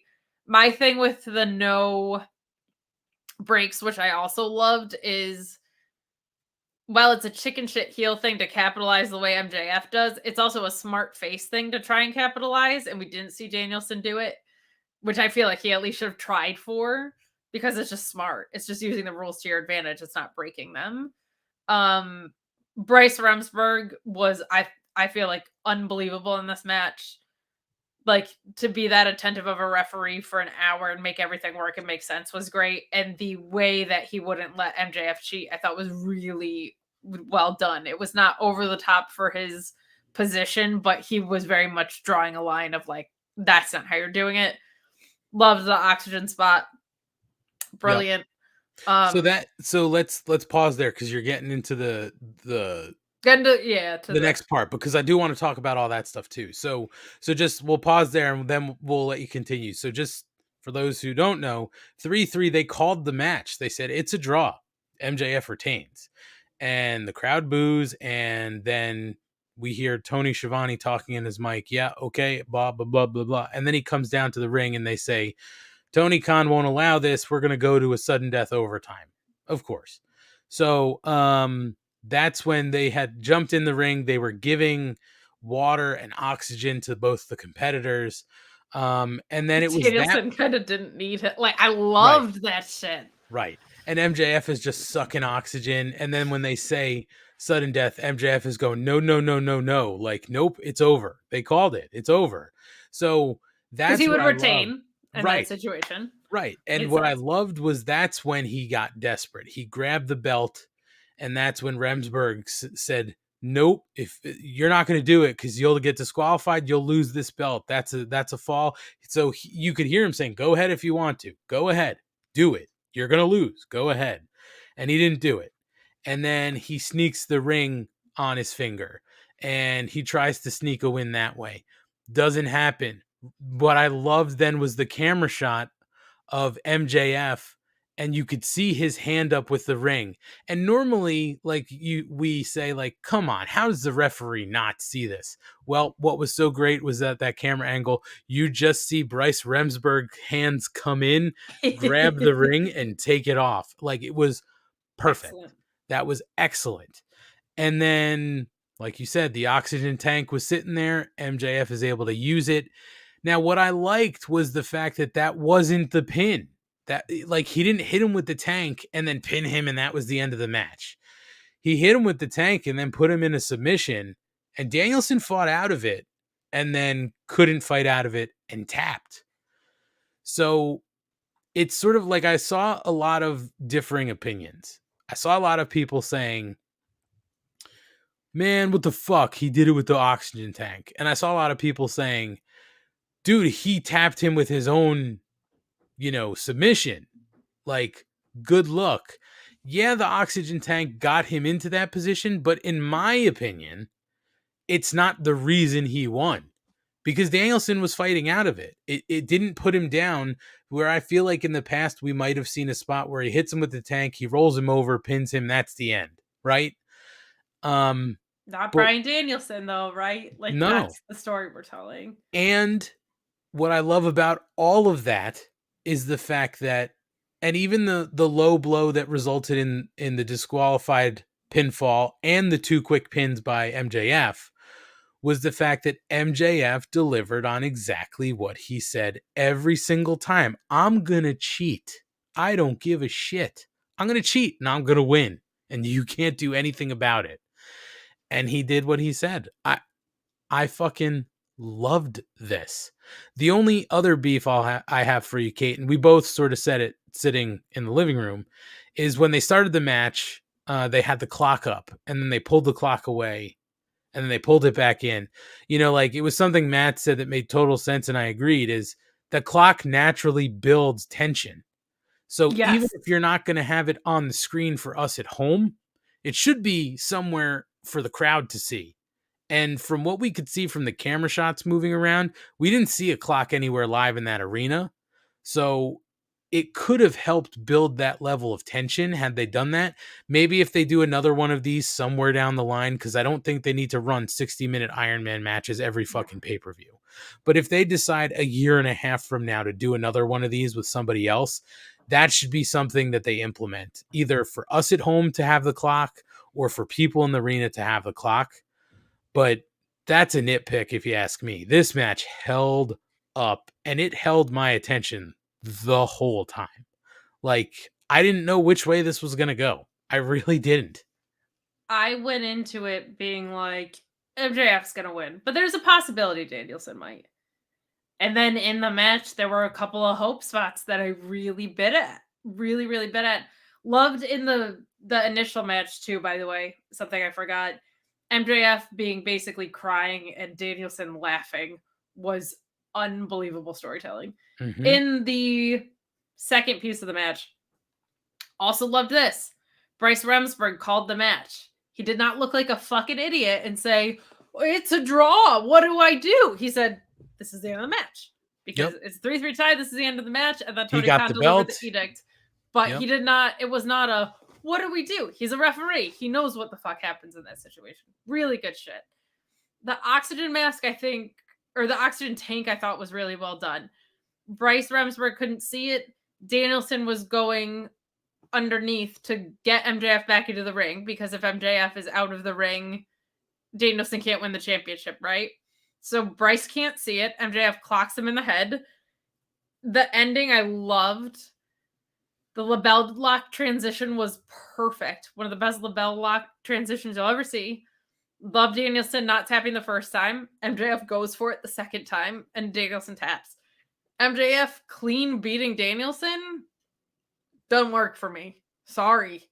Like, the story of him not being able to cheat and being panicked by that, and then being clever enough to find a way to cheat, and Danielson, it taking an oxygen tank to knock him out to beat him, is a way better story than MJF just beating Bryan Danielson, who's legitimately the best wrestler in the world. It should take something monumental, like hitting him in the head with an oxygen tank, to beat him. And because Danielson's a tough son of a bitch, he still had to lock in the finish twice. I loved it. I thought it was super, super well done. That LeBell lock was great from MJF. Art, you'll never see it again. Mm-hmm. An unrepeatable performance. Brilliantly done. A huge showcase for MJF. A phenomenal performance from Bryan Danielson. To your point, it was a little slower in the beginning, like all Iron Man matches are, because duh. But like, I was not bored for a second of it. And there's very few things that I can do for a full hour and not be bored. Like, never mind watching a wrestling match. There was not a beat of this that did not feel like they were telling a story here. Unreal. Yeah. Unreal. And that ended the pay-per-view. But obviously they do their media scrums afterwards. If you haven't seen it, fine. You're not a nerd. I will say this. I always watch it because I'm a nerd. Sure. You should 100% watch at least the first half hour of that media scrum that involves MJF.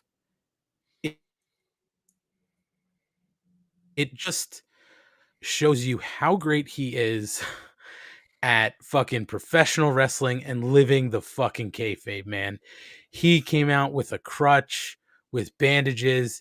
He fucking trolled CM Punk. He had his pickles with him, and he's eating pickles.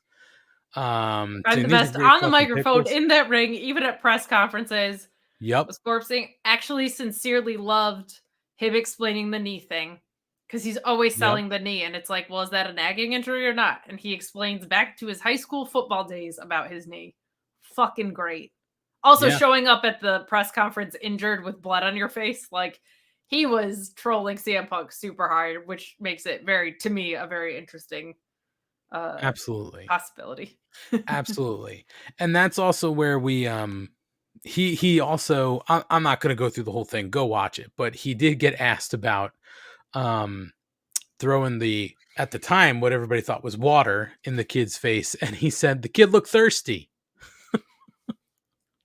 But then Tony Khan was asked about it. He did say we had a conversation. The exact quote from Tony was, "We had a conversation before we came up here, a serious conversation, and I mean that.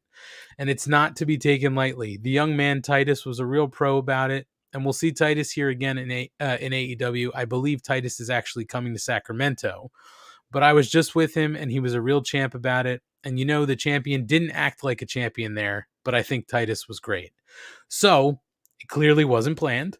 I don't think Tony was necessarily happy about it. No. But what do you expect out of a character like MJF? The other thing I loved about the press conference was he got asked about sort of like who's next, and he started fucking running down a whole bunch of people in the locker room. Just fantastic. Again, you don't have to watch the whole media scrum. We get a little bit from Ricky Starks, we get a little bit from Wardlow, and then they talk to Tony for the rest of the time.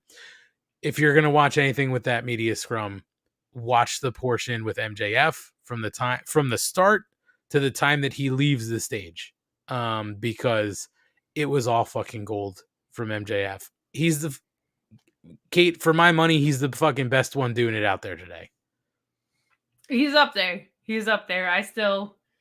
I'll buy into anything that Eddie Kingston is selling me, but MJF is certainly unbelievable. As far as the spot with the kid, like, he shouldn't have done it, in my opinion. But I also feel like he's a 26-year-old wrestler who's pushing the envelope. There's going to be times where it's too much. There's going to be times where he's straddling the line. And there's going to be times where it feels lame because he came up short on something he was going for. Like, that's just the nature of the game that he's playing. So you got to have some grace around it. But just really, really, really, really, really good stuff.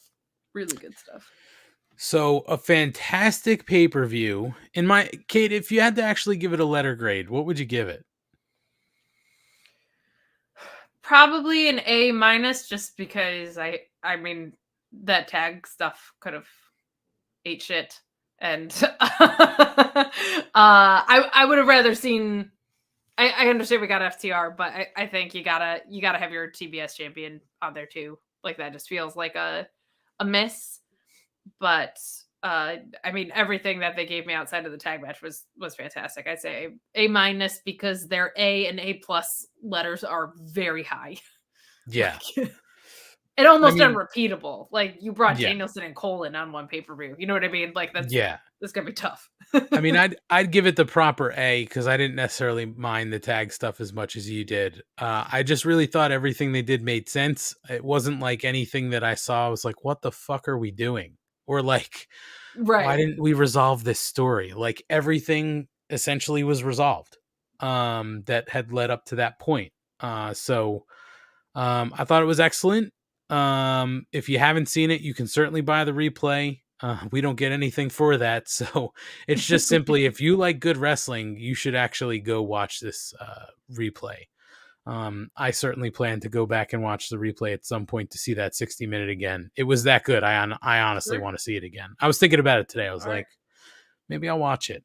Even there's so much we didn't even talk about. Like I was just thinking about MJF and his knee and how he like also targeted Danielson's shoulder the whole time. Like, yeah, just so good.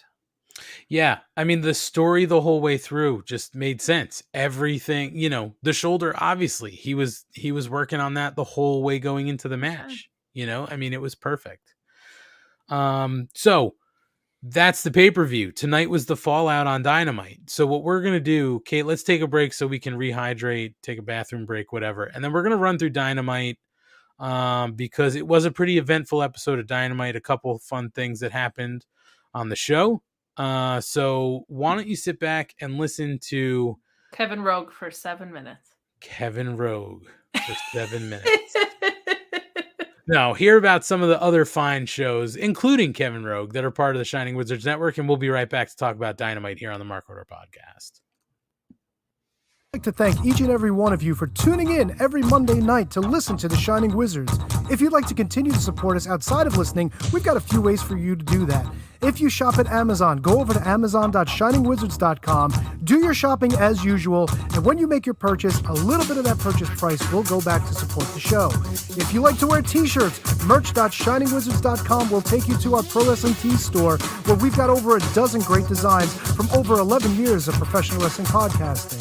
You can become a Patreon supporter at patreon.com/wizardspodcast, where each and every week we call out your name as one of our show producers, and the more you support us, the more things that you're entitled to receive, and believe me, they are fantastic.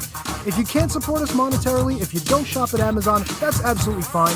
Continue to listen to us wherever you listen to us on the World Wide Web, and make sure you like, rate, review, subscribe, do all that good stuff. Doesn't cost you anything, helps us out, and we can continue to bring you the love fest that is The Shining Wizards.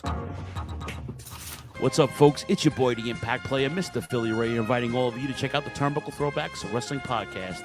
Join us as we cover all things current in the world of pro wrestling, as well as paying homage to the old school, the Squared Circle.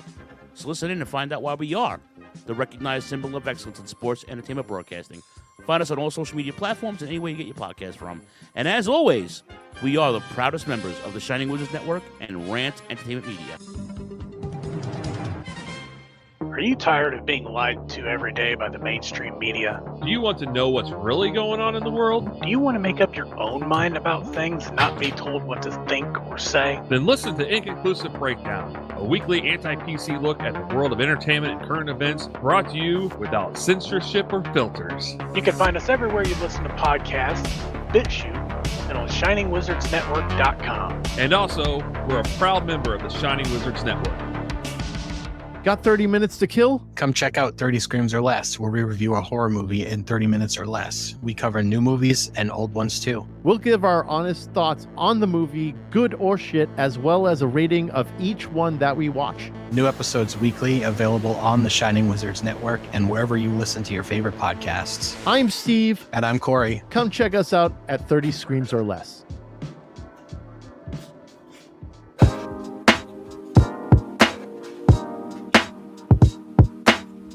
G'day guys, my name is Thomas, one half of the Broadcast Podcast. With our podcast, we go back and watch wrestling events from WWE, WWF, WCW, ECW, AEW, and many other wrestling promotions. You can check us out on Twitter at The Broadcast, that's TheBrokast, and you can also download all episodes on Apple Podcast, Castbox, Castro, and many other podcast apps.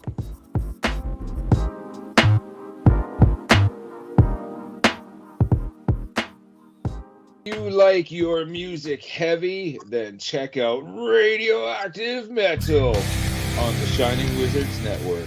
For over 16 years now, Radioactive Metal has been one of the longest running podcasts. Over the years, we've interviewed some legendary metal acts, had some awesome discussions, and cranked a hell of a lot of tunes. So join your cool Uncle Snowy and his co-host Aaron for the audio mosh pit that is Radioactive Metal here on the Shining Wizards Network. Well, the action is underway!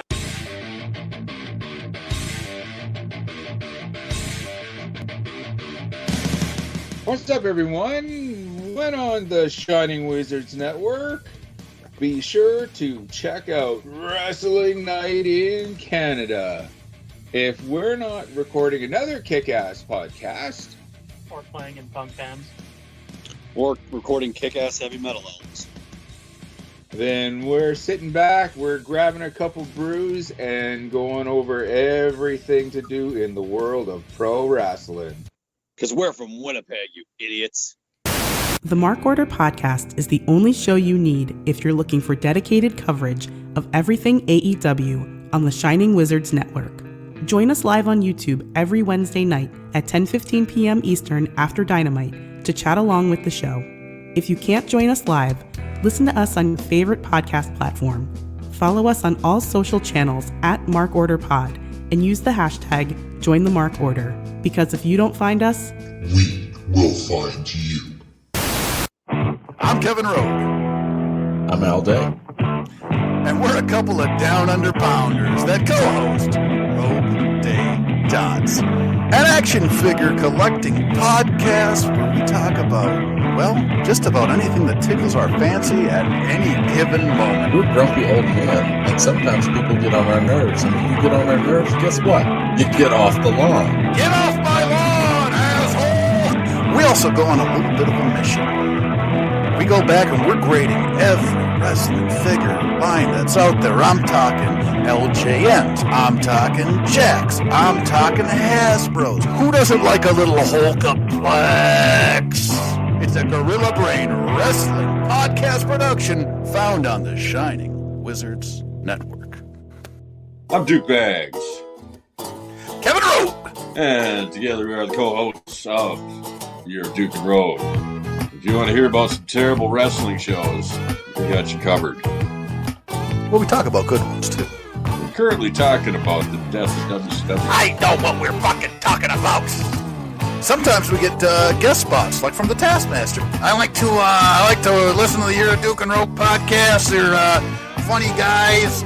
That I like when they talk about the Nards plows. I like Nards plows. That's a good move.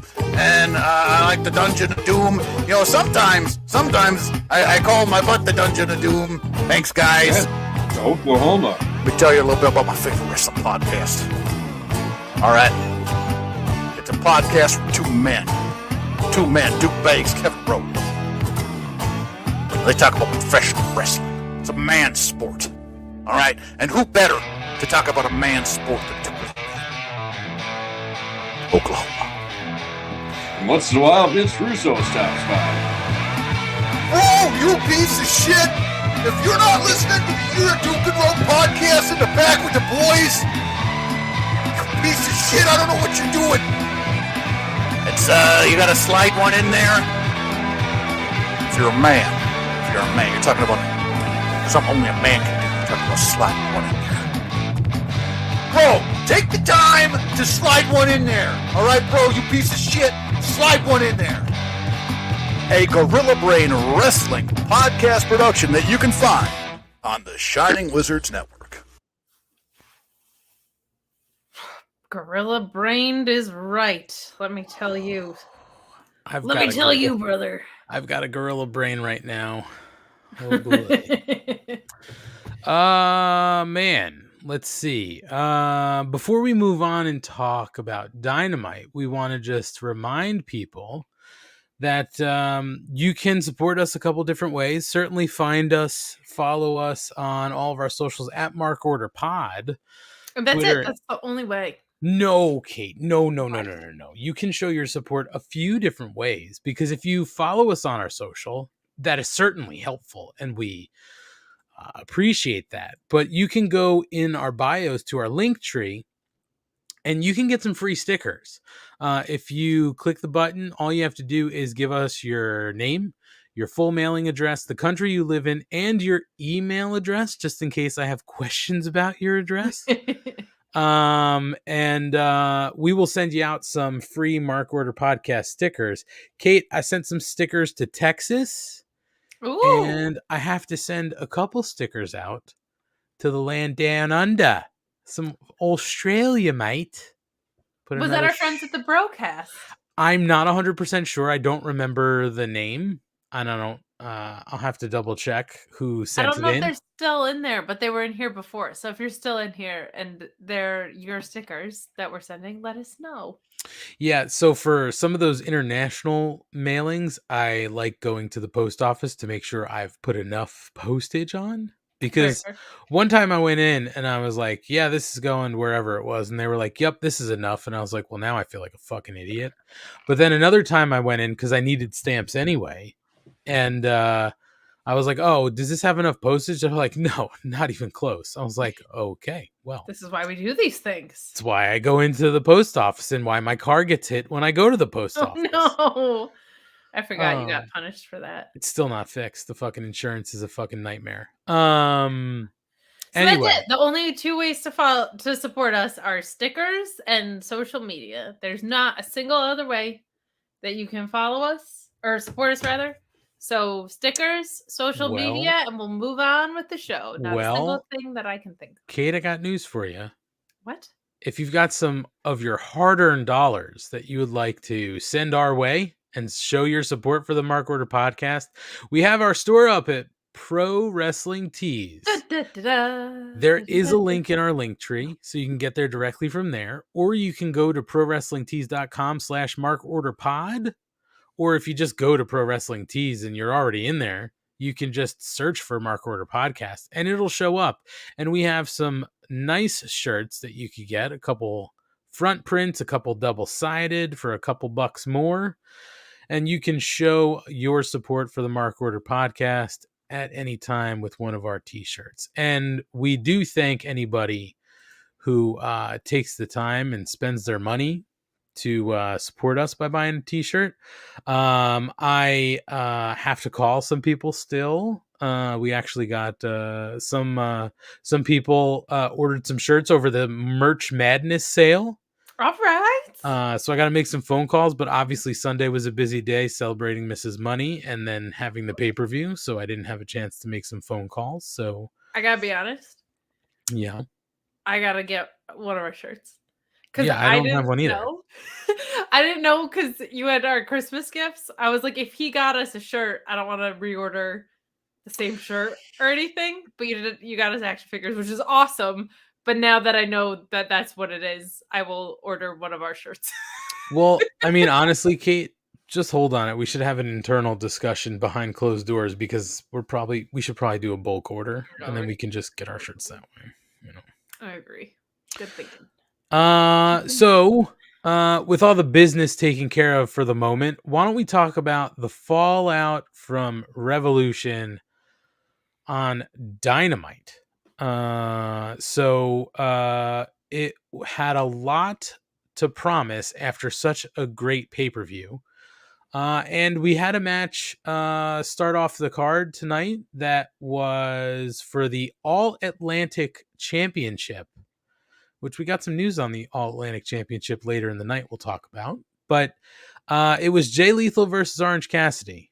And honestly, when they announced it, I was like, all right, like, you know, I don't know I don't know if I need to see it, but I thought it was a great match. I did like that before the match got underway, as Jay Lethal was making his way to the ring with his cronies, you know, Pat Buck and referees came out to basically say, no.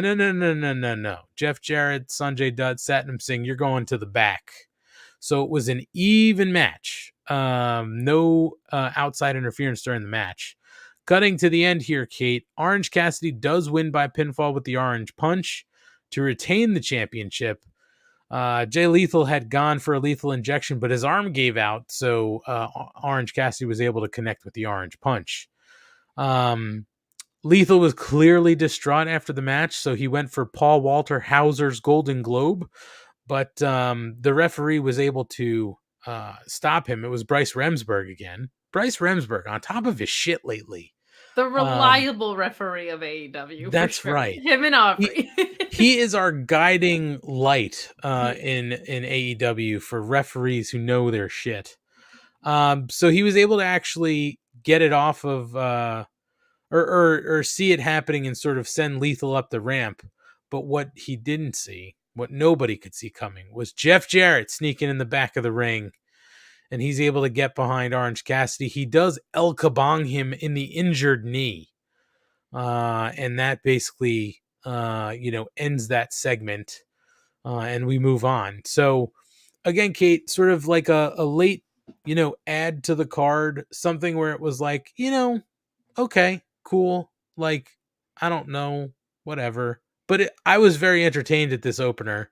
And again, like, Jay Lethal can wrestle. Orange Cassidy can wrestle. So, like, it was going to be a good match, and it told a pretty good story. The injured arm, Orange Cassidy's knee, they were kind of banged up from their match at the pay-per-view. So I didn't have a problem with this. And then, Jeff Jarrett. I always love seeing Jeff Jarrett on TV. If you want me to quit, just say so. Okay. What? No. Match was really good. It felt different than their last one, so that was good. You deserve to have your arm go out if you're doing the lethal injection because it's stupid.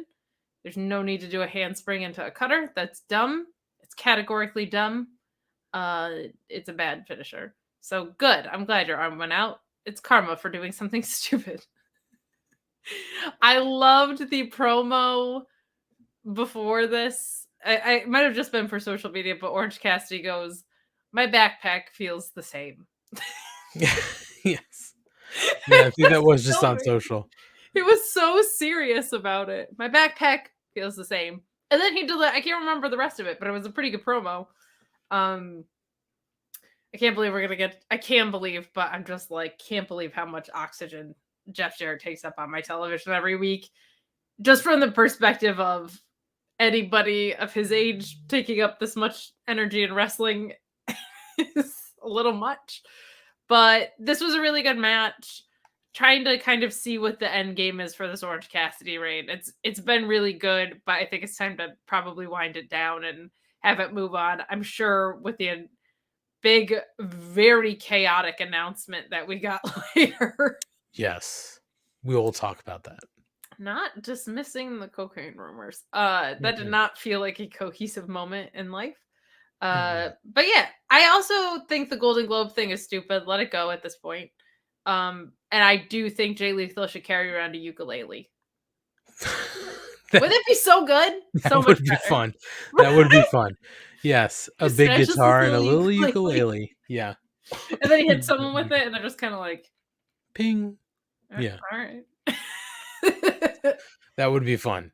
So after this, we get informed about the break-in that happened to Wardlow, where he lost his gear, his boots, and the TNT Championship belt. So they interview Powerhouse Hobbs backstage, and he says that would never have happened to him. But there's one thing Wardlow has that he doesn't, and that's the right to be called champion. And he's going to take that from him tonight. So we're just building to the match. And I'm not going to lie to you, Kate. A couple of things hit my brain in this moment. Wouldn't it be great if we found out that Hobbs stole the title to sort of like get into Wardlow's head, stole his gear, stole his boots? The other thing that I sort of had in my brain was, wouldn't it be great if it was Samoa Joe and now Samoa Joe's in Wardlow's head? And, maybe this is how we sort of get that 3-way dance rematch for this title. But who knows? What's crazy is that it could be real, it could be fake. Like, nobody necessarily knows. They're talking so much about it. I'm like, I think this is fake. But then I think there was a police report, so that would that's usually the delineator. But I think it's smart if you're gonna put it out there, if it's public information, why not work it in? I cracked up because Samoa Joe tweets like every 8 months or so. And Yes, he I tweeted saw it. like I think it's called a balaclava. Like, Yep. does anybody know how to get glass out of a balaclava, which is like Yeah. the ski mask looking thing? Asking for a friend. I was like, oh, I love that. Yeah. But yes, at this point in the episode, I was like, this is pretty good from Hobbs. He was like, you had your whole life taken for you. I'm taking the one thing you have left. Thought this was good, short and sweet. Mm-hmm. Moving on to Absolute Ricky Starks making his entrance to get on the mic. And he says he's done it all. He gets people asking him what's next. The truth is he's not really sure, but the question that weighs on his mind is not what he's going to do, but where he's going to go. And that's when the Bullet Club graphic and music appears on the big screen. And we don't know what the fuck is going to happen.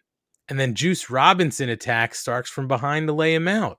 So it looks like the juice is loose in the Bullet Club. I have no idea. Now, here's what I'll say to you, Kate.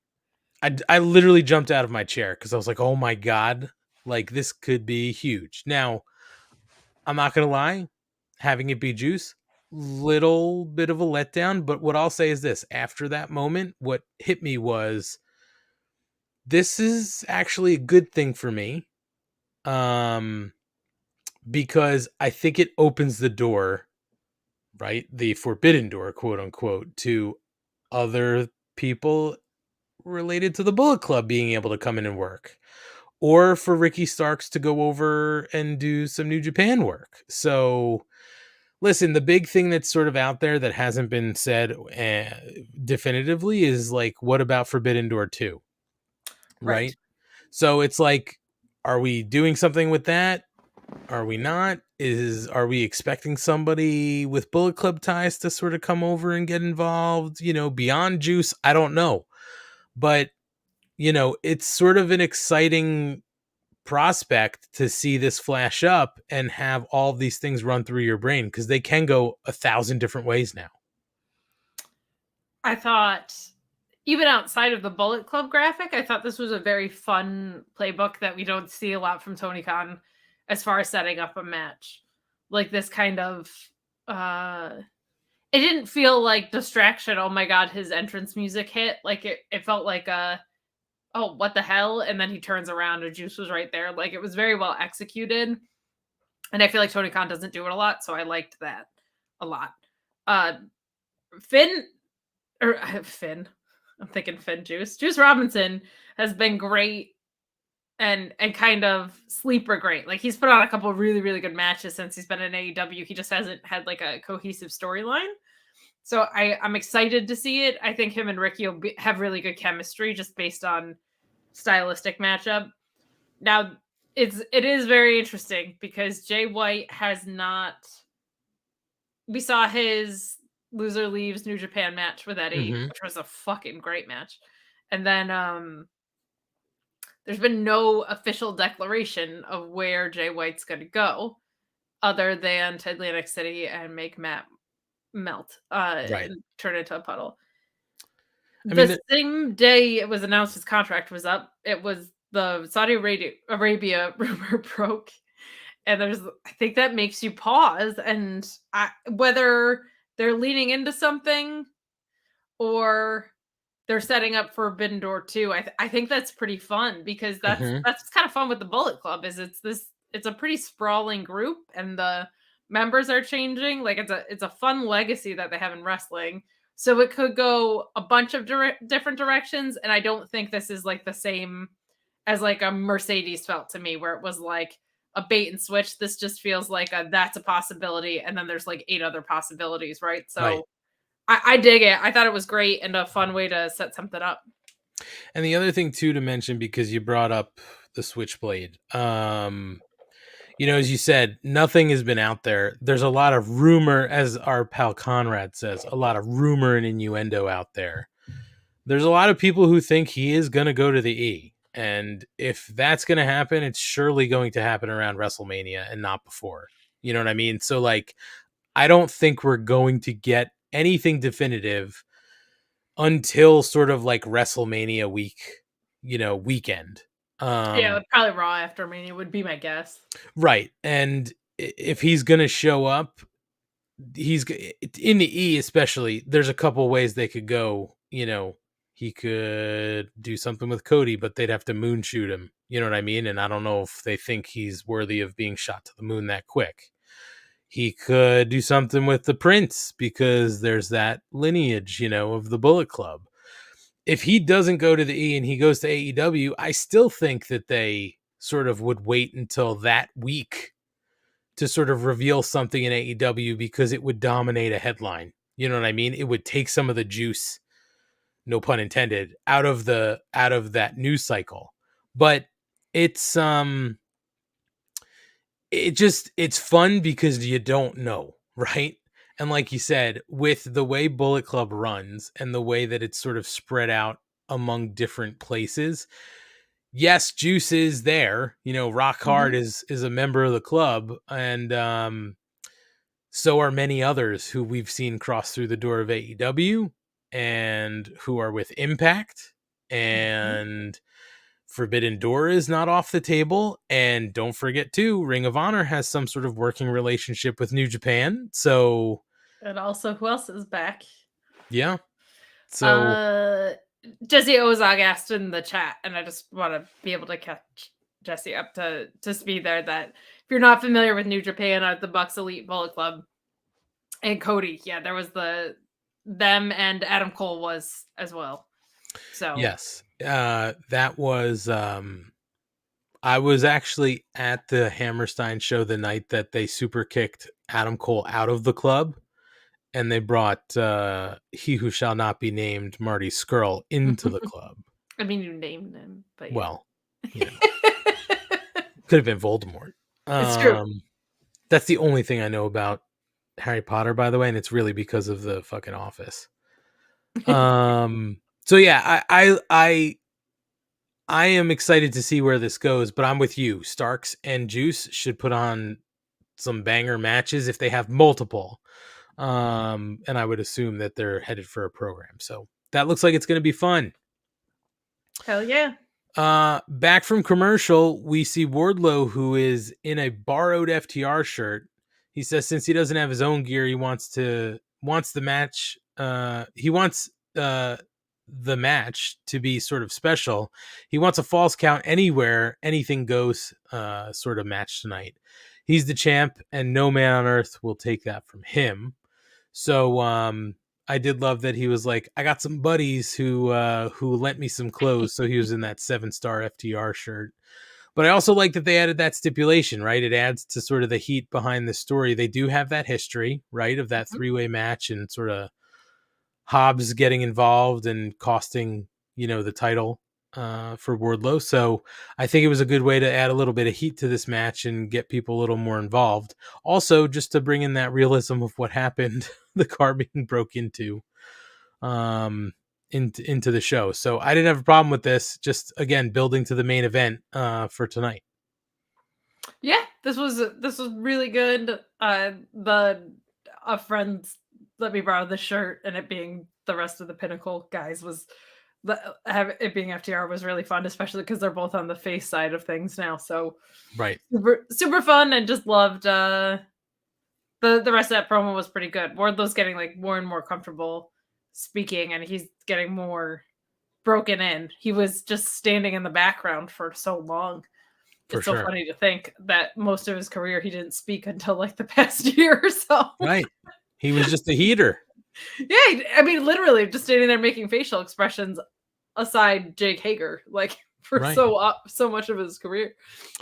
Oh God, do you remember how good that was? Like when they went to Vegas and him and Hager were just staring at each other the whole time, regardless of what they were doing. Him and Hager were always locked eyes, like and not bookended sure usually in a shot. It was so funny. Most I like Jake Hager ever. I mean, what we got out of Jake Hager a little bit tonight was very funny. I really laughed hard. They're pretty all right. So we go on to Renee Paquette in the ring, and she calls out Ruby Soho to interview her before her match. And Ruby says she thinks it's pretty obvious why she joined up with Saray and Tony Storm, and says that we created the monster. and that her very first title match was against Britt Baker. And when she lost, people were thrilled. And fast forward, past that to semifinals of the Owen Hart tournament where she faced another homegrown Chris Statlander. Remember, after she beat Chris, she says they booed her out of the building. And I think that's true. Like, people wanted to see Chris. And then we go to Revolution. When Jamie Hayter pinned her in the middle of the ring, she realized that no one was ever going to come to her defense. No one was ever going to be mad when she lost. And no one in AEW would ever appreciate her. But she's not the only one. Toni Storm came and was so unappreciated, she got called an interim champ. We all begged Saraya to come out of retirement, and then all these, quote, fat neck bearded mouth breathing trolls came after her in a moment's notice, and they've been outcast since the moment they came to AEW. They the broken foundation is the entitled shits in the back, the rookies that think they deserve the world. So she wants to bring out her entitled rookie opponent, Sky Blue, to sort of make an example of her. So they then go to the match, and then Ruby wins by pinfall with a Destination Unknown. Post-match, Saraya and Toni Storm break out the spray paints. But Willow comes to make the save, and she's trying to talk sense into Ruby, but Toni and Saraya do a pincer move around the back and are able to take her down. No future. They spray paint both Sky Blue and poor Willow, and then start to pose over them.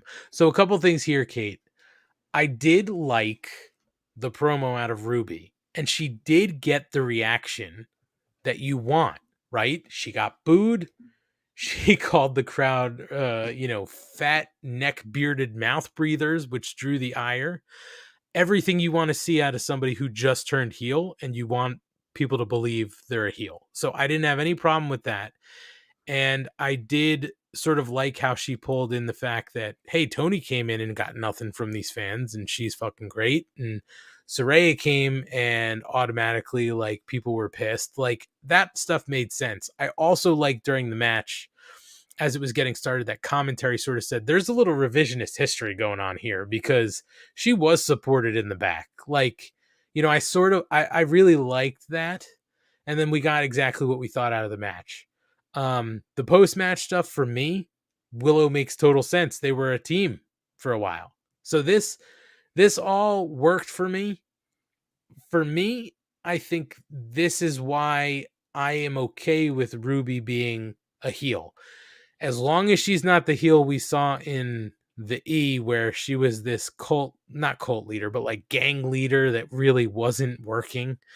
If she's just supposed to be one of these like imports from a larger company, who's saying like, you people don't know like what this is, what wrestling is, and this division sucked and we're here to save it because we are wrestling, like, I'm all for it. And I think it's going to work. And I think we're starting to sort of get the delineating lines of like, who's going to be the faces against the heels. And I think, like you said before, we're heading for that blood and guts, or we hope we're heading for that female blood and guts. It does make me think, what was it specifically? There was something that made me feel like Thunder Rosa's coming back on the other side. I forgot what in there kind of triggered that. Well, she did mention about Toni Storm being tagged in interim. Yeah. Well, and I'm with you there. They didn't specifically say Thunder Rosa, but I have a feeling that if we get some more of these segments and Toni Storm starts to talk, that will certainly come up, and that she'll make an appearance. So while I would have preferred Ruby stay face, that doesn't mean I feel like this was bad. The only things that kind of didn't work were, I felt like everybody wanted her to win the Owen. I feel like the Chris Statlander stuff was true, and I kind of wish she had leaned more into the reaction she got after the death match, because she was pretty outspoken about the fact that like if she had said like, I was a bloody mess, I put every ounce I had into everything, and people still, all the mouth breathing neckbeards, whatever, still reacted. Like, I feel like that might have been just like an extra little layer. Loved the edge here. And what I really liked about it was the way this was rooted.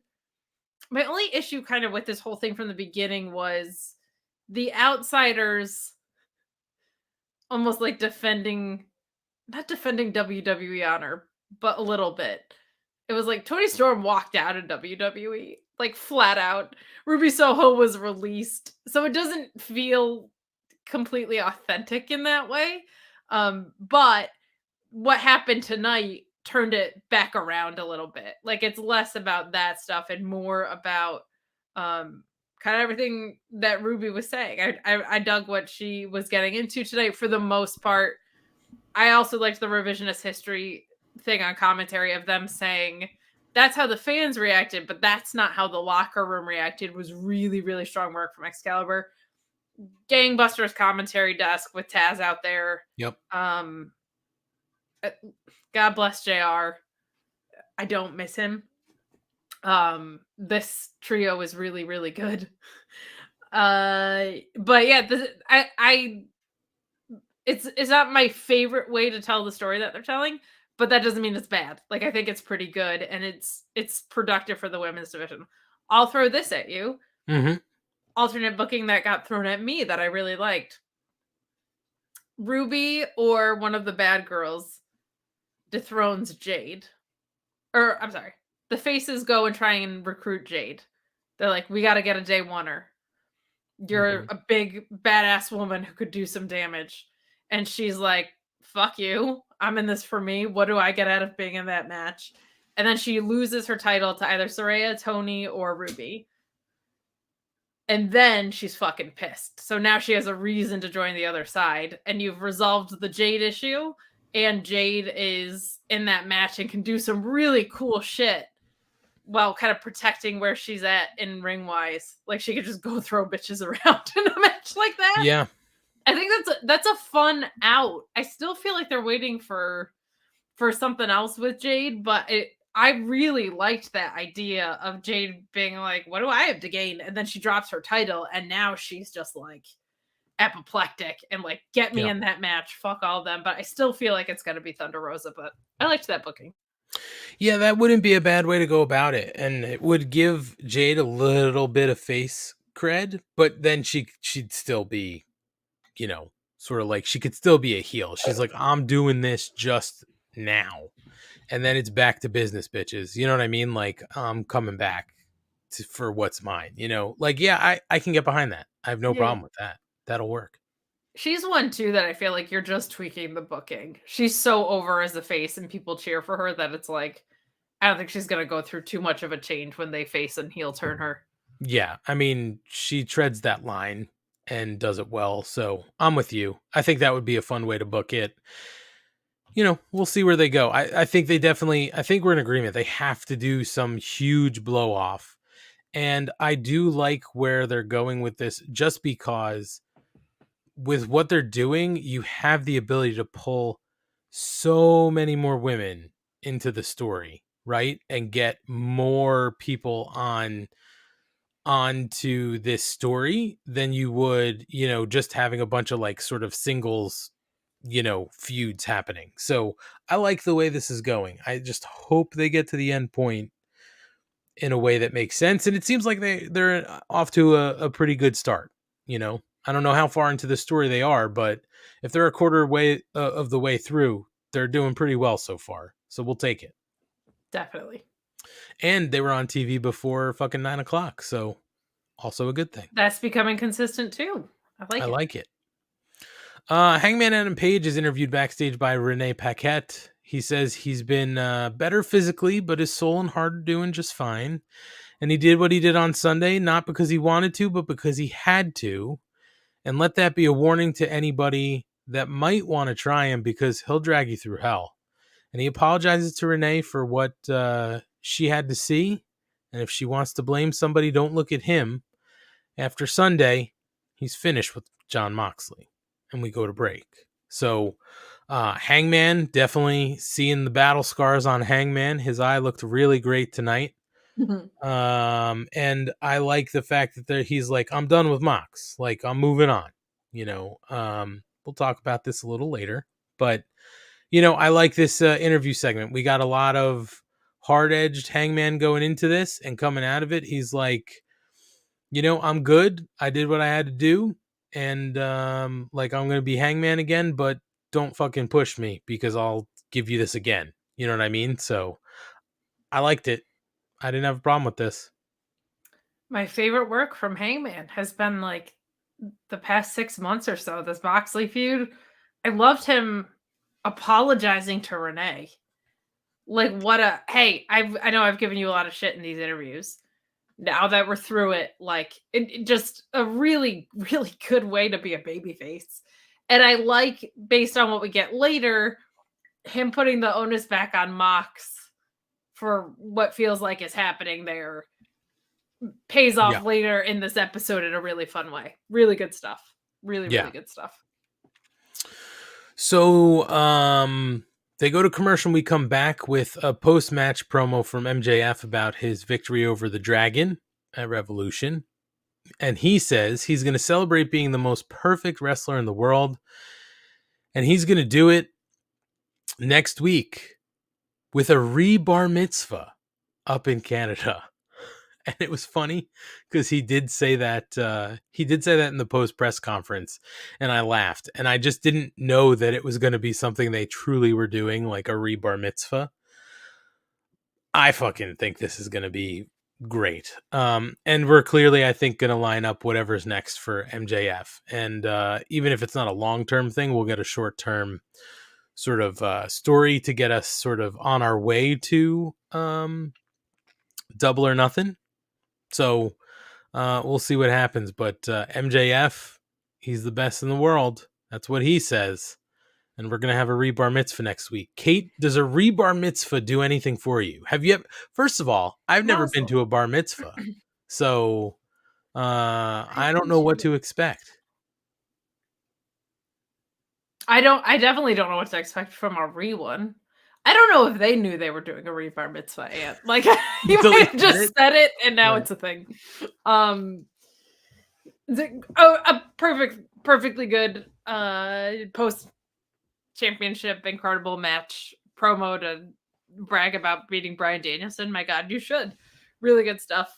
Looking forward to his re-bar mitzvah. I'm wondering who comes out for that. We'll see.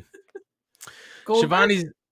Well, it's Canada, so you never know. I don't know why that would mean Goldberg, but I'm just saying it's Canada. Don't forget they're going to be in Canada. I mean, Goldberg, Bret Hart, it's going to get ugly if it's in Canada. So next, Shivani's in the ring to interview FTR, and they make their entrance to a huge applause. And Wheeler wants to talk about how bad the last few months have been. He said they lost to the Acclaimed, to the Guns. They lost 3 sets of tag titles in roughly a month. And they lost one of their best friends in the wrestling world, obviously Jay Briscoe. They knew they needed to step away and take a breath and recharge, but now they can't sit at home in good conscience and watch the Guns call themselves the best team in wrestling. Amen. Well, they do say that they're good. That was a lie. I mean, they're champs. They all said that. And you can't debate that. They managed to find a way to win the belts. He also said they're the future. Another lie. But they're disrespectful and spoiled. And assholes. Also a lie. They were so cool on the Jericho Cruise. This whole promo is a lie. They seem like the coolest dudes in the world. I feel bad ripping on them every week, but they were so nice. Whole promo's full of shit. Well, he said their father gave them every advantage, and his dad couldn't do that, but he taught him how to fight and to be respectful, and he's going to teach the Guns those lessons. Dax says that he'd usually talk about his daughter, but he's going to talk about us, the fans. At a time when he thought he couldn't be loved or love pro wrestling, we showed him that he could, and damn it, he loves us too. December, they closed out the greatest trilogy of matches of their career, and they knew they had done something special, and the Guns took that feeling away. His last memory of his most special friends in the business was taken away, and now is the time for retribution. It'd be easy to beat their ass, but they have to hit them where it hurts and take the tag titles away. And they have to do it for themselves, for the Briscoes, and for all of us, top guys, out. So, Kate, I thought it was a good promo. First time back for FTR, just sort of explaining like where they've been, why they stepped away. Obviously, I think we know they were nursing a lot of injuries. They had gone through a crazy schedule. And also they weren't, I guess, sure sort of creatively what was going to be going on with them, especially with the rumors of there's still a lot of rumors out there about their contracts, right? Like people are like, oh, they have long-term contract they signed. And Dax is out there being like, nothing changed. Like we don't have a long-term contract. Like we haven't talked to anybody, or settled anything yet. So, I thought this was a good way to reintroduce them and sort of say why they've been away and sort of where they are now and what their goal is. And the crowd is fucking fully behind them. So, I thought this was good from FTR. I loved the Jay Briscoe stuff. Like that was just a really tastefully done way to acknowledge it. And it makes me really happy. By the way, on Honor Club, if you're subscribed before the last episode of ROH, they were playing FTR versus Briscoes before it, which I just thought was a very, very classy move. Nobody has asked you the important question, which is Dax's ass still broken? Because let's not forget, he broke his ass. I will say this. He does have a crack in it. So my guess is it's still broken. It's true. That's a very good point. Very happy to have Baldwin hair back.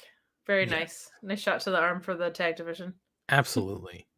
It is, I will say this. I think what we all had said was like, we had sort of hoped they wouldn't continue to harp on the Briscoe stuff. I didn't mind it here because they haven't been around to comment on it at all. So yeah, it makes complete sense. Plus their history for the last like 2 years was so heavily intertwined with the Briscoes that they had to mention it. So I didn't have a problem with it. One of the last things they had done in a wrestling ring was put on one of the best triumvirate probably the best triumvirate of tag matches ever done. Arguably the best tag matches, period. So had to mention it, and it didn't feel like harping because it wasn't like, and Jay Briscoe, who whatever. Like they still wove it into the story they're telling. Right. So I thought it was really, really good. Very happy to have them back. They're just one of the best tag teams to ever do it. And I think the creative stuff is tricky when you have 7 belts, right? When you have 7 belts and you want to go to Japan and do what you did with Aussie Open, which of course you do, and you want to do the trio of matches that you did with the Briscoes, which you're not allowed to do on AEW television, that's going to make your creative plans complicated. So it makes sense to me that it would be a challenge, but I hope they stick around because there's not a lot of other TV promotions that have the depth of a tag division that AEW has and treats it as special as tag wrestling can be. For sure. And we'll talk about it. There's a little news and note, not in danger, but we'll talk about it a little bit further later. Moving on from FTR, we go backstage with Renee Paquette and Jade Cargill. And Jade is scoffing at the idea of a challenge and says she's run through every woman in AEW in the United States. And seeing as we're going to Canada, she wants the best that Canada has to offer. So, Kate, here's my question to you, because I didn't do too much looking on my phone, like during, the segment. But, clearly they're going to try to get a Canadian wrestler to go against Jade. Who are they thinking about putting up against Jade? Because off the top of my head, I can't think of like a top Canadian woman. I mean, the first person that popped into my brain, and it's definitely not happening, was like, oh, Trish Stratus. But that's only because she's the only Canadian woman that I can think of.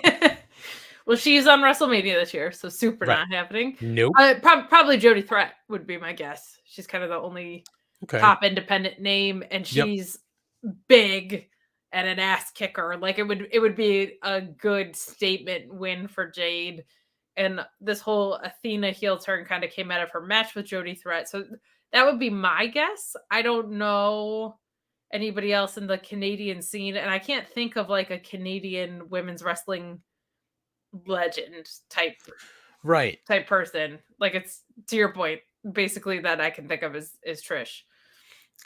Yeah, it's just it's a hard spot to put yourself into because I feel like this has to be somebody that people know, or else it's going to feel like a miss. You know what I mean? Like I don't know. I'm with you with oh my god, you just said her name and it's gone. Jody Threat.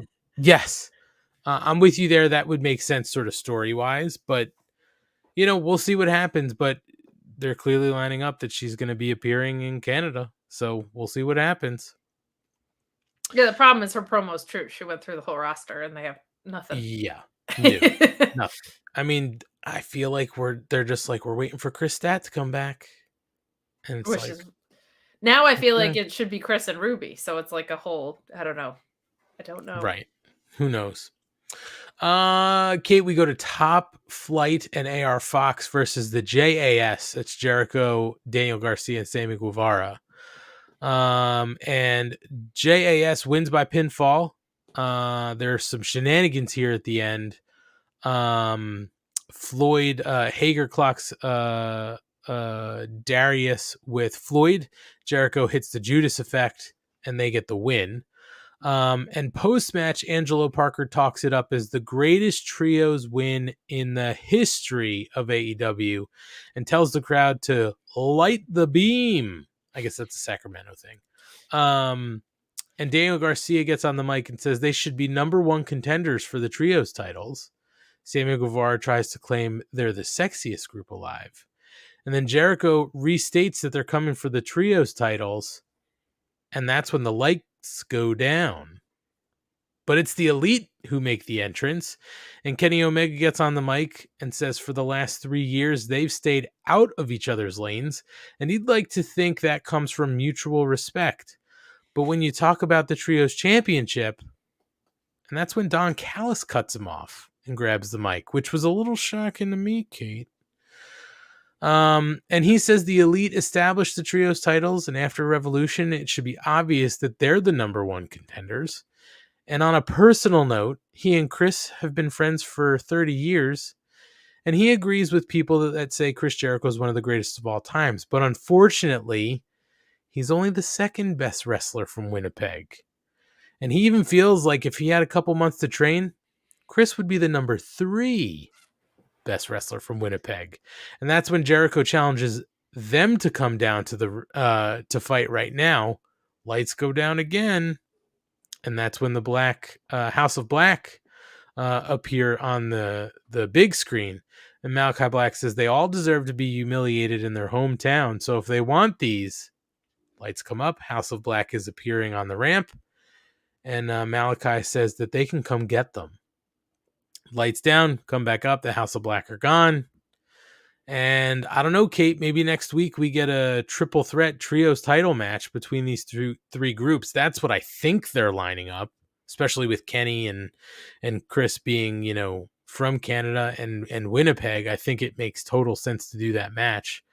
And should be a pretty fucking awesome match if they can keep everything sort of going. Sure. I think it's funny because that feels like it should be on Rampage, but sincerely, I don't think you have Kenny Omega and Jericho not on your A show with their history and their ratings draw that they just both legitimately are. Right.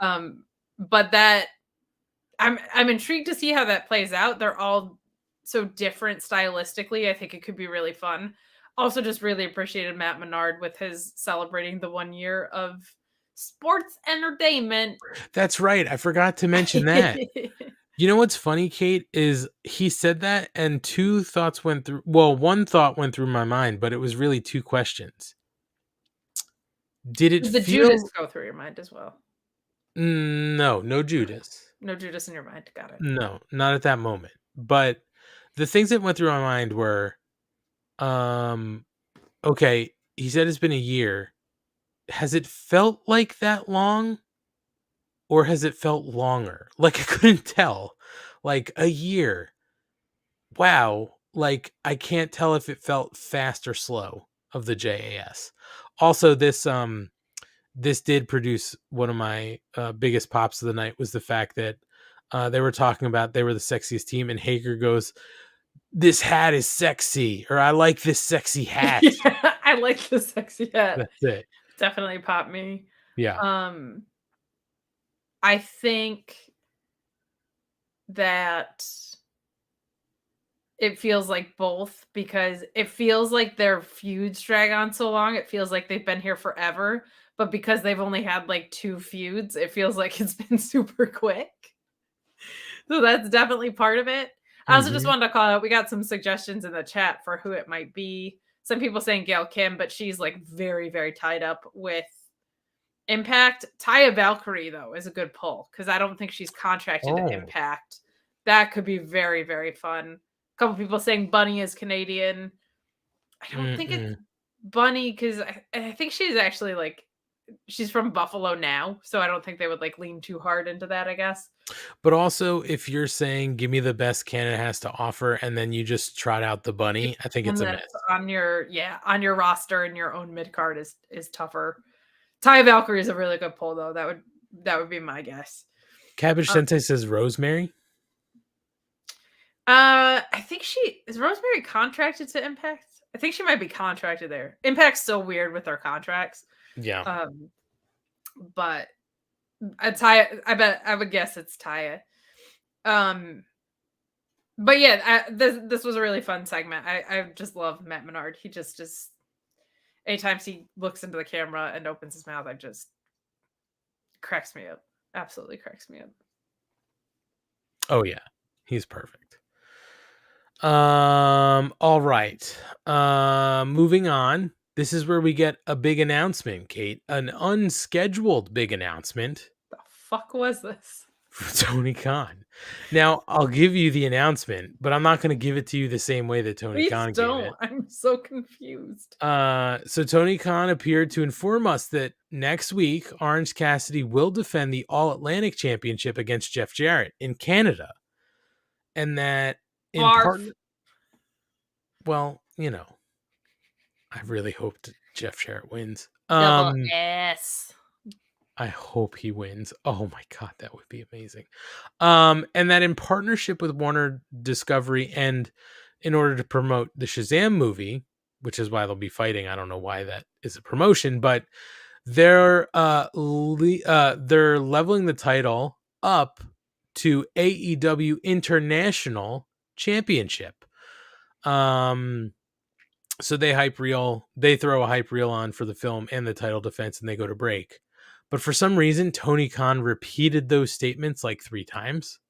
Part of me wasn't sure, Kate, if there was voiceover on the video clip and then he didn't know about it and then just repeated the same goddamn thing. But it wasn't good. But what I can say is, why don't they just call it the Intercontinental Championship? Well, that's taken. I know it is. It's just so funny. It's like, all right, we sort of knew what you were doing. Like, there's a very a great young woman who pointed out on Twitter that an international and a world title mean the same thing. Yes. I was like, oh yeah. I don't know why they're doing that. I guess because you're gonna be defending it maybe in different parts of the world. That would be really cool if Miro went back to like Bulgaria with it, if you were gonna have him go over for it. Right. I didn't know what got announced. Like, I had to go back and kind of rewatch it because he said it's leveled up. International level, it's leveling up like 3 times. It was so weird. He made and that then he was also talking about Shazam or some shit. What was going on with like the promotional aspect? Corporate synergy is all it is. It's Warner Brothers saying you've got to mention fucking Shazam, and we've got to show this fucking hype reel. It was so weird. They had audio. They got to get this audio shit under control, man. There's like audio glitches there was twice on commentary at the very beginning of the show. Yes. The audio's they gotta rein that in. But yeah, I was like, I don't know if he said a sentence. He did. He just said the same sentence like 3 times. I was like, all right, Rain Man, let's rein it in. So at the very least, we're getting Orange Cassidy and Double J, for the all new AEW International Championship. My guess, Kate, is they're changing the name because not all the places they are defending it are in the Atlantic. So it also makes me think maybe they're gonna defend it at a Forbidden Door 2 and lose to somebody that's in New Japan that can go right, take it everywhere and have a working relationship with them. But that popped into my head too of like, oh, maybe it's that gimmick. So we'll see. We got that booked for next week. What we do know is it's leveled up. That was made abundantly clear. True. Leveling up to Shazam. Shazam, we are on the way up. Shazam. It's a level up. International level. Up. Leveling up. It's leveled up. Back from commercial. Hey. There is a post-match promo from Bryan Danielson. And he talks about wanting to teach his kids to fight for their dreams, but Max was right. This whole career, he always thought fighting on was best, to fight and fight and fight and fight. And when he woke up from the label lock, his first instinct was to fight. But then he realized he couldn't feel his arms and his left leg had no strength. And MJF told him he was putting himself before his family and he'd never play with his kids again. And he was right. And Danielson says he thinks it's time to go home. So that's the end of that promo. So, Kate, an interesting thing here. I think it just clearly means Danielson's going away for a little bit, right? He's going to take his time. But an interesting way of putting it, it's time to go home. Do you think they're going to... What's funny, Asian Joe just put it in the chat, but this was where my mind went. Do you think it means he's going to take a little time off and after the Ring of Honor pay-per-view show up in Ring of Honor and sort of go at whoever has that championship at that point in time for Ring of Honor? I thought about that. I also thought maybe he's going to do a New Japan stint because he's said that's really important. I think maybe he goes over there a little bit before the G1, goes through G1 season, and then comes back after. ROH would just be an incredible testament to that. That would just be so amazing. And it is kind of fun because I just have this feeling, and I don't know if it's just because Eddie Kingston's really good at his job, but with Claudio kind of being back in the picture with Mox and Wheeler, I feel like Eddie Kingston's going to beat Claudio. Especially with this whole, like, I quit angle. It would make sense. And for Eddie to go there and he hates Bryan Danielson, that could be a really fun thing because he just beat Claudio. Danielson had to go home, but, like, he just beat his boy from the Blackpool Combat Club. So I have to go out and fight him. Would be a really, really, really fun angle.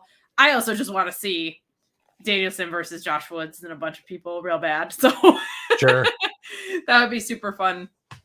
But I also wonder if going home is going to mean the Blackpool Combat Club just kind of calls him back to the stable. Like, we're through the tag title picture now. The rest of them have turned heel. Maybe it's them being like, hey, don't forget who you are. Come back to us and hang out. So we'll see. We'll see. I would laugh if he took a vacation before Jon Moxley. That would crack me up. Yeah. I mean, if anybody should, it should be Mox, but, you know. He's not staying away. And it's funny you mentioned the Blackpool Combat Club because that's the next match. Beaver Boys, Alex Reynolds and John Silver, or the Dark Order, versus the Blackpool Combat Club, Claudio Castagnoli and Jon Moxley. And let's cut to the end and get to the post-match stuff because that's what the most... the match was very good, but the most exciting stuff comes there. The Blackpool Combat Club wins by submission with the chokehold from Moxley on Alex Reynolds. And post-match, Moxley puts the Bulldog choke on and chokes Alex until Evil Uno runs down to make the save. But Wheeler Yuta is able to even the odds and holds Evil up for Moxley. Hangman Page comes down to make the save. The Blackpool Combat Club attack him and beat him down. And that's when the referees swarm and break it up as we go to break. So, a couple things. This match was highly entertaining. I really enjoyed this match. But here again, Kate, we're seeing this heel tactic stuff out of the Blackpool Combat Club. Now, what's interesting is they're just like, we like to fight. right? Like, we're just really hard, like violent fighters. So part of me is like, well, maybe that's how they get out of not truly being heels, right? The fact that they're just like, we fucking fight. That's what we do. But at the same time, maybe that's the excuse for them not to feel like they're heels. You know what I mean? Like, in their minds, it's like, we're not heels. We just like to fight. But it's like, hey, asshole, you are a heel because this is what you do. You know what I mean? Like, you beat people down, you choke them after the match is over. And the other interesting thing here for me was the fact that Hangman comes to make the save, right?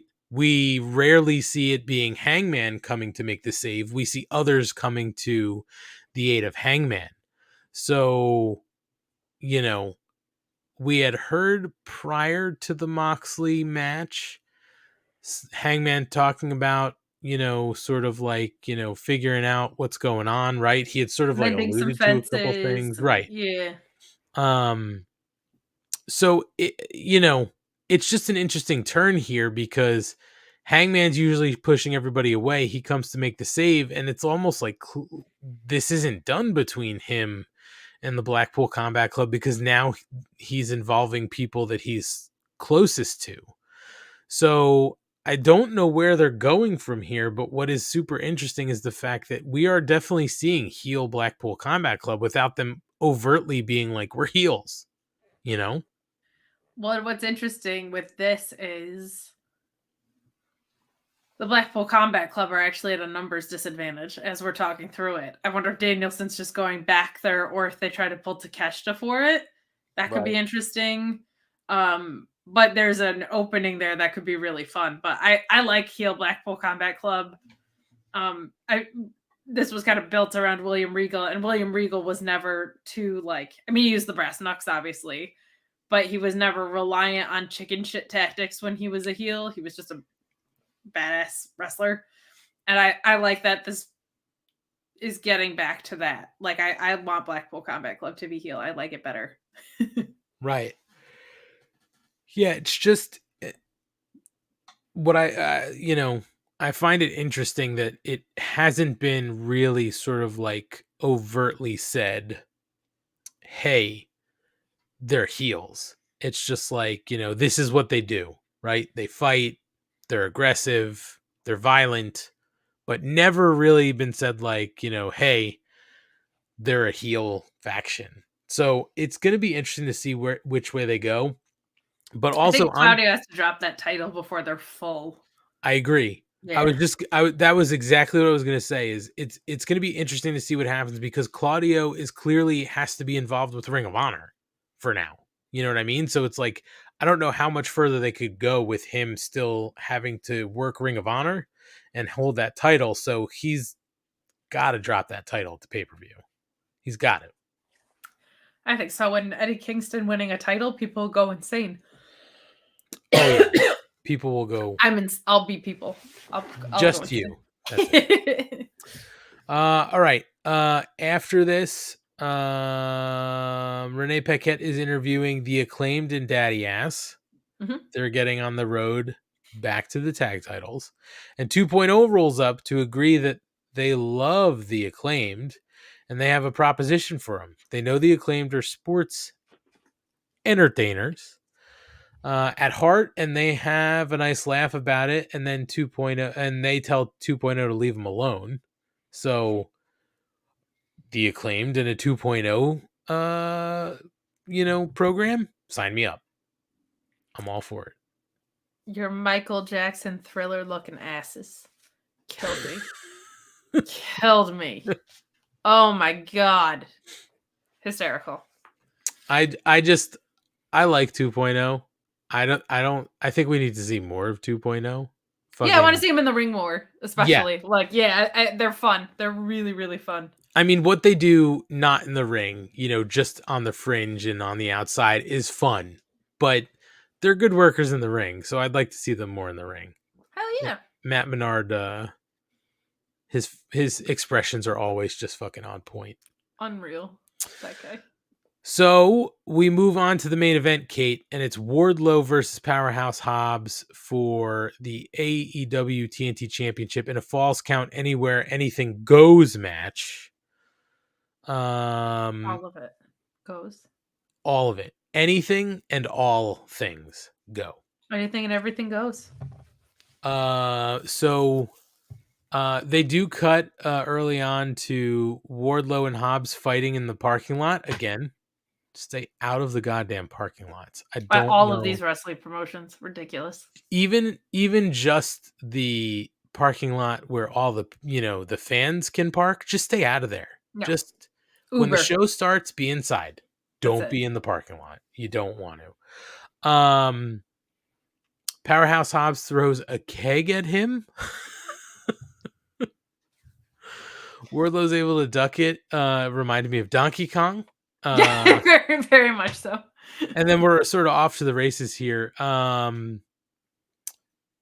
Getting sort of to the end of this match is where I'm sort of just like, what?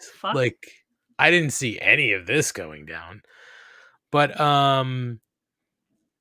Wardlow hits a senton atomico through the table. Power bomb on the ramp. Both men are down. Wardlow is able to get Hobbs up to the stage, and he wants a power bomb in front of the announce desk, but that's when QT Marshall appears and attacks him. Baby. That's right. He attacks him with a steel chair from behind, and he is, as you said, wearing that QTV logo on his shirt. And he wallops Wardlow on the head with the chair. He pulls Hobbs to his feet and tells him it's time. And then they work together to powerbomb Wardlow off the stage into the pit. And that's when Paul Turner issues a standing 10 count. And Wardlow cannot answer. So Powerhouse Hobbs wins by referee stoppage, becoming the new AEW TNT Championship. Hobbs lifts QT up with the title in hand, and commentary reminds us that QT promised Will that his word is his bond. And that's the show. So what the hell, Kate? Did you have this on your bingo card? Because I did not. No, and I was kind of trying to process it because I was like, what the fuck is this? But I don't like it. Match was fine. It's just so weird to me that you built up Hobbs with like Book of Hobbs. He seems very much like a loner. He's been through so much shit. And then to have the first thing that happens when he's like back in the ring in a singles match be he needs someone's help to win feels so off base with how imposing he is. Right. To me. And then on top of that, the choice, and I really like QT Marshall, actually. I think he's an unbelievable elicitor of crowd reactions. Mm-hmm. But it feels to me like if anybody is going to sell you on an intimidating Hobbs, like Stokely Hathaway's right there. That just feels like such a gangbusters pairing. That feels very to me like old Gary Hart-ish. Like it feels like Stokely should be with Hobbs in a way. And it also feels to me like QT Marshall is not the choice. So that's just odd to me because I feel like you have the perfect mouthpiece right there, especially with like Stokely's extremely tall self. With Hobbs could be like just the visual of it and the way Stokely gets people over. His approach when he's in the more serious way, I think would have been a super good call. And I thought they would do that from the beginning. QT Marshall and this QTV thing is on. The only thing that could make sense of it would be if Hobbs is pissed, but he wasn't. He was like holding his hand up. I would see Hobbs next week being like, I didn't fucking need your help. And then beating the shit out of QT Marshall that would do something for me. But this seemed kind of premeditated or at least in cooperation with. So I don't get it at all. And I just think if the first thing you're going to do with this guy is tell us that he needs to cheat to win, like not every heel needs to cheat to win. Like some heels are just really fucking good and imposing. Right. And I also think, I think this gives Wardlow, sort of a shot back at some point, right? Like, hey, you didn't pin me. You know, like you needed somebody to get me down and I couldn't get back up. Like you didn't pin me, so we got to run this back. It does extend the feud really easily. It does that. I was glad that Hobbs won. That I think needed to happen. I just don't understand why you would.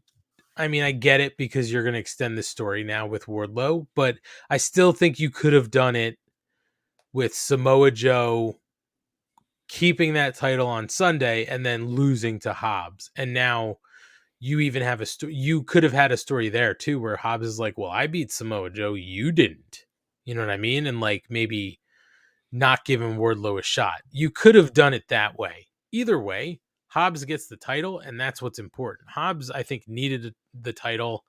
It legitimized him a little bit. I think people wanted this, and it was only like a matter of time until he got his solo gold.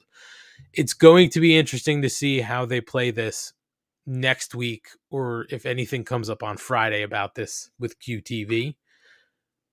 But it's interesting. It's got us talking. That's all I know. It's a little head scratcher, but we'll see what happens. Yeah, I'll give it a little bit because it's so out of left field that I don't like the move of the first thing that happens being like, you built out the Book of Hobbs and he needs someone else's help, anybody's help, never mind QT Marshall's. But what they do with it, I'll give some breathing room to because I'm intrigued. Yeah, it'll be interesting to see what happens. So that was Dynamite tonight. I thought they did a pretty good job. So we didn't have a whole lot of matches on the card tonight, but the wrestling we got was good. I think we started to build up new stories, which you obviously want to see coming out of a pay-per-view where you wrapped up all your major stories. And now we're sort of building, to Double or Nothing, right? We've got they've got to get to something in the midway, and then we'll start to sort of heavy build it. But we've got a lot of sort of starts to things that they could go long term to the next pay-per-view. So we'll see what happens. I'm just letting you know. And as much as I love CM Punk, I'm not on the he's going to be back train. But if he shows up there, I'm calling it Double or Muffin. Double or Muffin. Wow. I mean, it writes itself. It does write itself. If he returns, he's got to come out to the ring like eating muffins, right? Or something. Like they gotta pull that. Yeah. Oh yeah. 100%. Yeah. So Kate, some news and notes before we wrap this up for the evening. A lot of people like Fuego del Sol. Of course. I'm not. No more than our own Ryan Sullivan. I'm not one of them. But I will say this: it is unfortunate that Fuego del Sol seems to be injured. He fractured his foot, I believe, in 5 places. He did put a Twitter, an Instagram post up.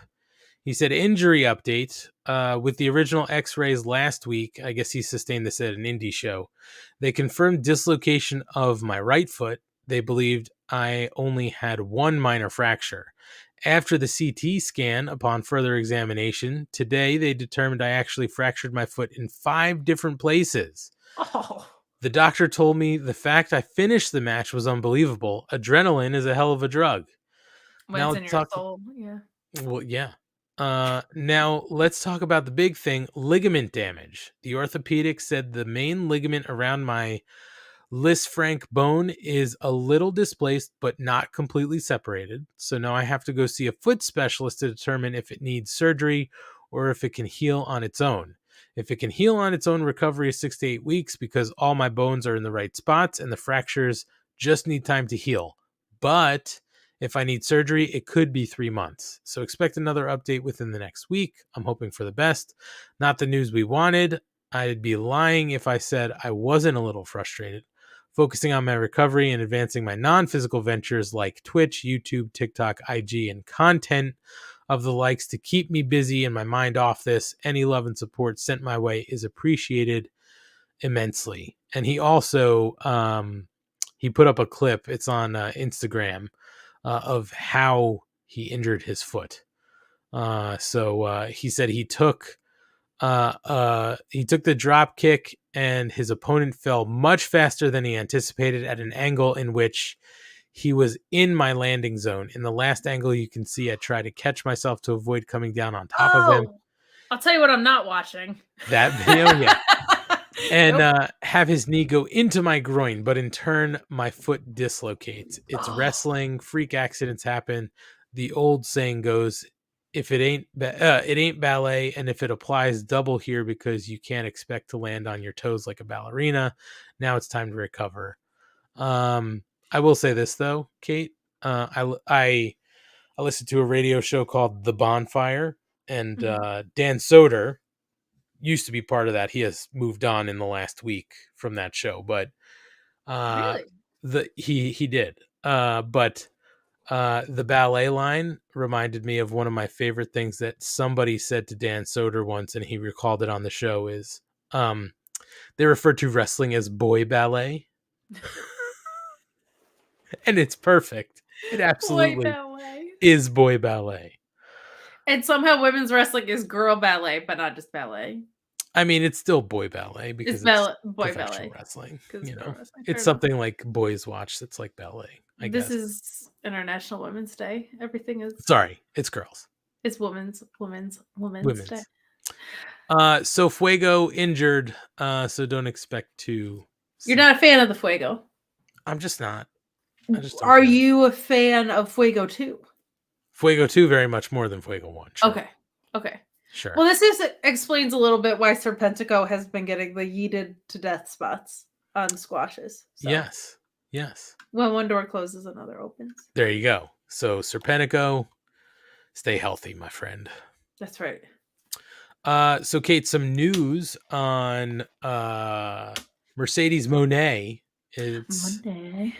It's really about sort of like her next dates with New Japan. Let's see. She was interviewed by TMZ Sports and confirmed one of those dates, Sakura Genesis in Tokyo on Saturday, April 8th, is going to be her appearance. So she will be appearing again in New Japan. And she teased a possible future bidding war for her services. She said that besides taking it, the IWGP title, on carpets, autograph signings all over the world, to Paris, I'm going to see what little promotions I can pop up to. I know next on my plate is April 8th in Tokyo, Japan for Sakura Games. I have a girl named ACM calling me out, so I've been putting the offer on the table of who is next on the list. I want to see who is ready for Mercedes Moné because I turned down nobody. I'm always here for the check. I'm always here for the bag. And whoever has the biggest bag is where I'm going to go.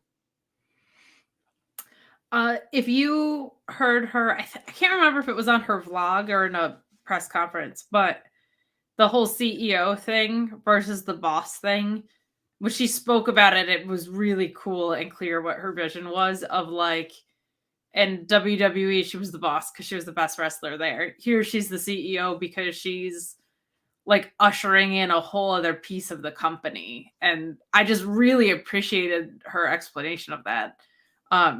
I think it's just really cool that she loves pro wrestling this much, that this is what she's choosing to do. And I'm very intrigued to see where she takes not only the New Japan stuff, but where else she just shows up. Yeah. Her match with Kyrie was great. Really, really good. And for those who don't know, but the red carpet thing too, she showed up at the Mandalorian premiere with the belt on the red carpet. So she's already did more than WWE did with it the entire time. Absolutely. So if you want to see that whole interview, it's up on TMZ. You can go find it. But we'll be keeping an eye out. You could see her in New Japan on April 8th. So we know that much. Yeah. Let's see. And Dax Harwood responded to reports that FTR is locked into long-term deals with AEW. So we had sort of mentioned this before in talking about AEW.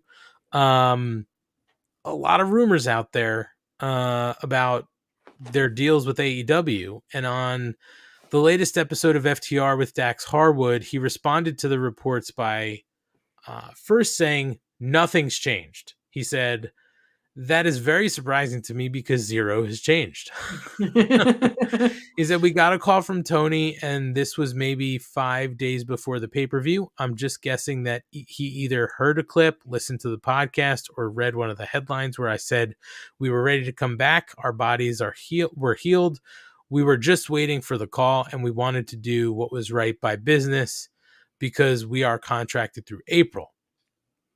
He also did go on to praise Tony Khan for changing the industry by giving everyone who works in it another option on the table besides WWE, and that he said the decision that he and Cash will make by April about their future in pro wrestling does include a lot of different factors. It ultimately will come down to what makes them happiest. He said, I would never play someone, especially someone I'm as close to as Tony, especially someone who I was as close to as Triple H, who I owe a lot to. I would never play them for monetary gain. Our choice right now is strictly on happiness. That's all. So the pros of staying in AEW, the pros of staying in AEW is a great schedule where I can come home and be with my family. The pros of WWE is they're the number one money-making professional wrestling company in the world. And monetarily, they could offer us a great deal too. But in WWE, I don't feel like we will be able to have a kind of schedule that we would like to. Another pro for AEW is that unless Tony changes his mind come April, we will be able to do New Japan, doing the independents, going out and being able to do Comic Cons and things, and meeting some of our fans. Those are the pros in AEW and WWE. They're on a creative high right now, and I think that could be able to keep I think that they, could be able to keep that creative high up. They're the number one wrestling promotion, one of the top entertainment acts in the world, in the whole wide world. They have a proven track record, So there's a lot of things that we got to weigh. So, it's interesting to see sort of where they're at with their decision making, but what's clear, unless we're being worked, and Dax did go on to sort of talk about like people are going to say they're working them and blah blah blah, but he basically was like, I'm not going to tell people they're right or wrong, but like, there's no point because everyone says one or right. the other anyway. Right. So it's just interesting to see sort of where their brains are at. And what he's saying isn't untrue, right? Like, of course, the WWE is the biggest moneymaker in wrestling out there. They've got the most traction, the longest track record. But, I've sort of said this, if it was up to me, I'd personally want to be somewhere with a better schedule where I could work more things that give me the opportunity to make money, and also have a schedule that is more beneficial to me and my family. So it's always interesting to see sort of like where people go. And if people want to get paid, get paid. You have to take that chance. You know what I mean? But if you value other stuff, more creative control, more say in where you work and what you're able to work, because Tony Khan and AEW give you that chance, then that's what's going to be right for you. Clearly, they're going to do whatever's right for them. If you love them enough, you'll follow them wherever they go, I just wanted to pull this up because it cracked me up that he got split open 2 minutes after. That cracked me up on the pay-per-view, and I forgot to mention it. Yeah, it'll be interesting. It's funny. There's so much. I think there's a lot of wrestlers who also need clean slates for opponents. Like, I already faced these guys as something that's not interesting. So I think the possibility that Kevin Owens and Sami Zayn win the tag titles and Johnny Gargano is there and maybe Ciampa, like a lot of those NXT guys might be ripe for like a reinvigorated tag division. But there's just so many question marks about like WWE may also sell. Is Vince really gone? Like all those things. So we'll find out. We'll see. But I just hope that they do whatever they want to do because they're one of the best tag teams of all time, undoubtedly. Yeah, for sure. And then the last thing I had, or Kate, you sent something too, and I think I had it. Was that it? Did I touch on that? Yeah, Brian Cage's. Oh, that's right. Yes, sorry. That was it. I actually have that in front of me, and I just couldn't remember if it was Cage or somebody else. But the other news that came out tonight was that apparently the WWE is reportedly interested in Brian Cage. So in all of the news about like possibly Jay White or even somebody like Kenny Omega, that they're trying to, move over to the WWE, the reports are that they want to try to sign Brian Cage. So his contract was set to expire last month, but it looks like it was extended possibly due to injury time at the beginning of that new deal. And it looks like he's agreed to at least work through the end of the month, right? Because he's got the 6-man tag belts in Ring of Honor. So we'll see what happens with Cage. Apparently they're interested in him at the E. They would want to take him to talk to him. It sounds like there are people in AEW like Jericho who think that Cage, and some others who think that Cage is still an asset to the company and really want him to stay in AEW. But, again, it's going to be one of those things where if his contract goes up and he talks to people and the E throws him a ton of money and he might be like, I got to cash in on myself. You can't fault him for it. You really can't. Oh, yeah. And I feel like one of the rare instances where WWE does really well with people is people like Brian Cage. Like that, they love a guy like Brian Cage. They'll push a guy like Brian Cage. So it's a little bit different than like an FTR to me. But everybody's got to do what makes them happy. I wouldn't blame Brian Cage. He's had a very weird trajectory. And, on TV, weird face turn, stuff with Tully. Tully's gone 2 weeks later. Like, I would probably want the hell out too, to be honest, with what he's kind of been through there. And knowing WWE would salivate for a guy with his stature is so obvious, right? So it just sounds like the injury time counting against your contract would be something you gotta work out. Yeah, I mean, WWE has historically been the land of giants, right? Like, I mean, it's always been that. It's amazing to see guys like, AJ Styles have the run he's had in WWE because he's not a giant. Yeah. He's the opposite. And sometimes they just don't know what to do with those guys, or historically didn't know what to do with those guys because Vince always wanted the giants. So we'll see what happens with Cage. And again, Jay White's hanging out there. We don't know what's happening with him. There's all those rumors about Kenny Omega.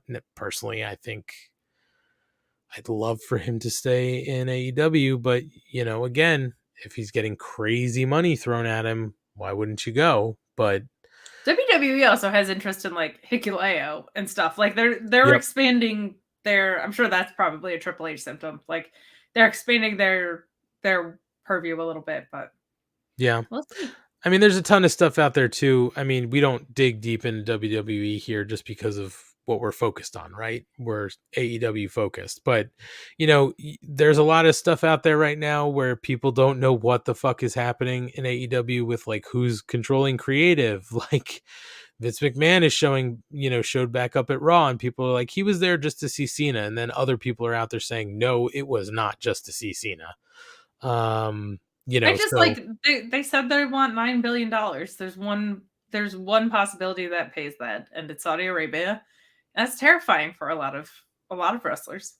Yeah, I mean, it's the sales stuff is just still hanging out there. Nobody knows. I think the only thing people know is like some of the names that have been dropping out of sort of the race. Like I think at one point Comcast was tied to it, and it was like, yeah, Comcast isn't really looking to spend that type of money. You know what I mean? So it's like they've clearly dropped out of whatever sort of race they were, or inquiries they sort of put in on the company. But who knows? We'll see what happens. It's an interesting time for wrestling because there is competition, right? And that always makes things better. Personally, I think Cage does have a lot to offer, and especially in a place like Ring of Honor.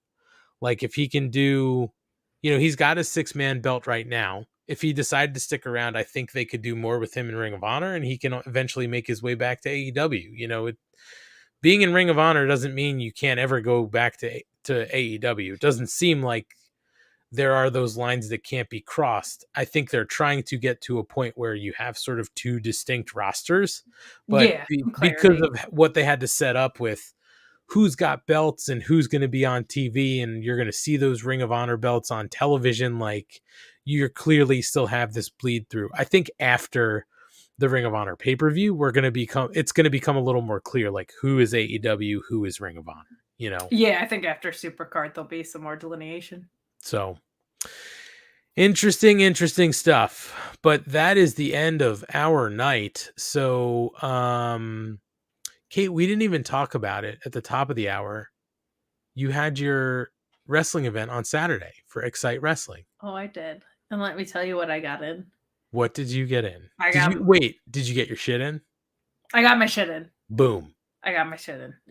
I got the goggles. They do nothing light in. I got what was the other one? Know Your Onions? Know Your Onions. I said about Bobby Fish. And I even got a Bobby Fish. Where's the lie in? Very proud of that one. Wow. And if people want to see that, can they still see that on Twitch? Yeah, so they moved to a new venue and it's an awesome spot, but because of that, internet wasn't set up. So that'll go up on Twitch on March 25th. Okay. And my role there is also expanding. So I'm gonna be hand selecting the opponent for the champion next time because he's a little punk ass bitch from Syracuse. He's been talking shit on my hometown in Binghamton, and he invaded, and he's an asshole. He's disrespectful to everyone in my hometown. He's disrespectful to the promoter, to the locker room, and so I'm gonna pick who goes up against this punk ass to get him out of my promotion. Not my promotion, but where I go now. Sure. So I'm picking the opponent, and he can kiss my ass. That's that. Well, sounds interesting, and congratulations on the expansion. Thank you. It's out of necessity. Okay. I don't want to have to do it, but if you keep coming into my hometown and talking shit, I'm going to have to do something about that. Well, it is Binghamton. Yeah, but like, kayfabe, bro. All right, I'm just saying. I mean, I left. I left for a reason, but like, come on. All right, Kate, why don't you tell the people where you're at and where they can find you online? I'm so tired, but I will be doing the ROH post show tomorrow, which I'm very excited about. On Fightful with Righteous Reg, we're doing a thing where the ROH post show is being handed off to the Impact post show in the same stream. So I'm very intrigued to see how that goes and excited. So ROH will be like an hour review, which is great. Friday's AEW Rampage and SmackDown post show on the Fightful main channel. Saturday, I'm taking my ass to bed, and I'm real excited about it. I ain't watching any wrestling. Good. I'm excited. Good. Well, enjoy your Saturday off, because then next week you do it all over again. The carousel starts again. Well, I'll tell the people you can follow us on our socials at MarkOrderPod. I'm Ryan. I don't go anywhere, but when I do, it's on Wednesdays so that I can't make the show. But you can catch me live tweeting Mondays and Tuesdays, AW Dark and Elevation. How was that? Was that good? We use live tweeting loosely. But certainly follow us on our socials, and Monday and Tuesdays during dark, Ryan does tweet about the shows. He tweets way too fucking much for somebody with a job.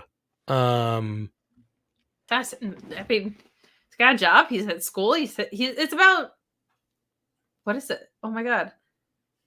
What's the Rock thing? It's about drive. It's about power. That's what I was trying to think of. Oh, I was like, what? He's got work. He's got school. He's on Twitter.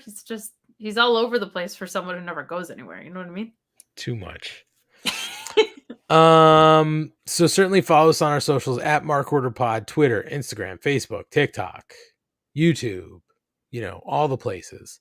And you can, if you're following us on one, just go to the bio that we have with our link tree, and you can find links to all our socials to make it super easy for you, and you can give us a follow. We appreciate everybody who follows us.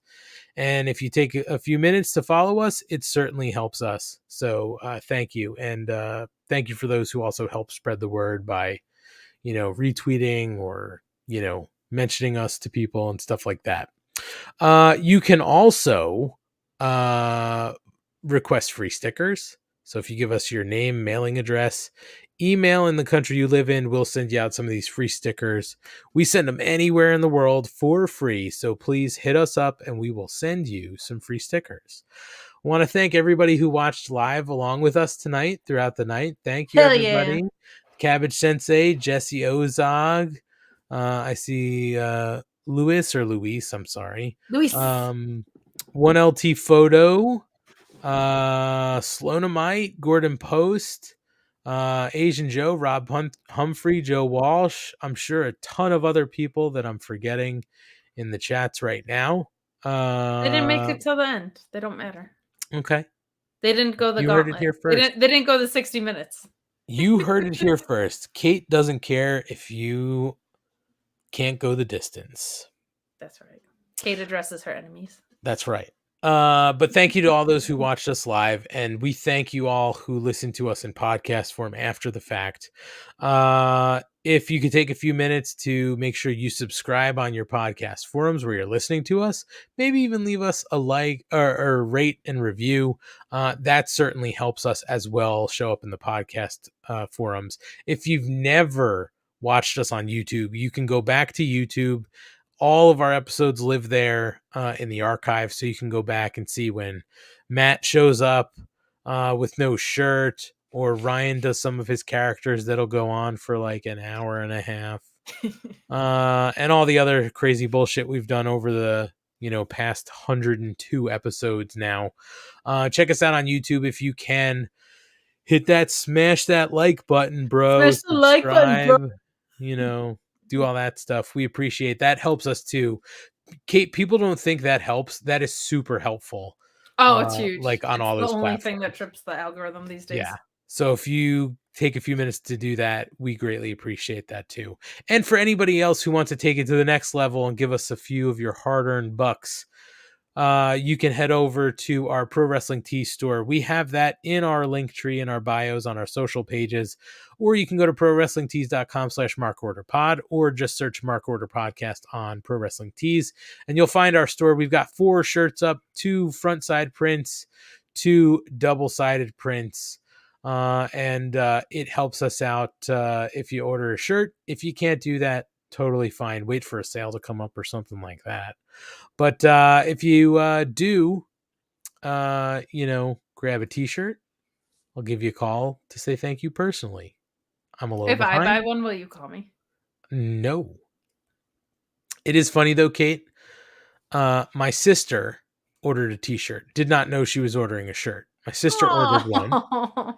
And we were at my parents' house together. And I had gotten the email that she ordered a shirt, and I was like, "Oh, hold on." And I called her phone. I said, "Just pick up." And she picked up. I was like, "Oh, hi, this is AntMoney from the Mark Order Podcast. Is this Jen?" And I did the whole spiel. So yeah, if you order a shirt, I owe you a phone call, and I know I'm behind on a couple of phone calls. The weekends have been nuts, but the funny thing is, I wanted to sit down this Sunday, and I was like, "Fuck, I forgot pay-per-view and all that kind of stuff." Then I was going to do it Monday, and I was like, nobody wants a phone call on a Monday. That's so definitely true. We'll do it this weekend. I owe some people some phone calls. So if you see a weird number pick up, make sure to answer, because it's probably me. And it's not my personal phone. I'll tell you that much. Smart man. So Smart man. That's it, everybody. We're done. We will be back next week to talk about Dynamite and Rampage and all that other fun stuff here on the Mark Order Podcast. Kate, thank you for joining as always. Oh, yeah. Thanks for sending me the link. Yeah. Sorry I didn't see it. I didn't have my phone with me when I sat down. Like, I left it plugged in and behind me. And I was just like, we got here, brother. We did. So we will talk to everybody next week, and yeah, it's been the Mark Order Podcast. We'll see you later.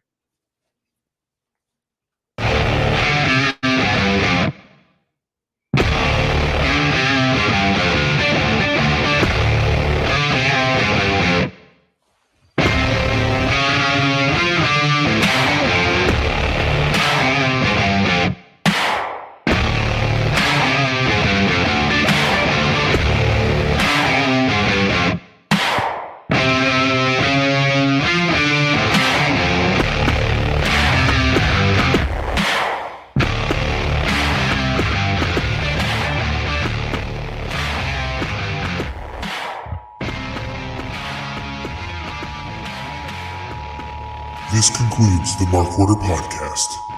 We now return you to your regularly scheduled programming. Join the Mark Order.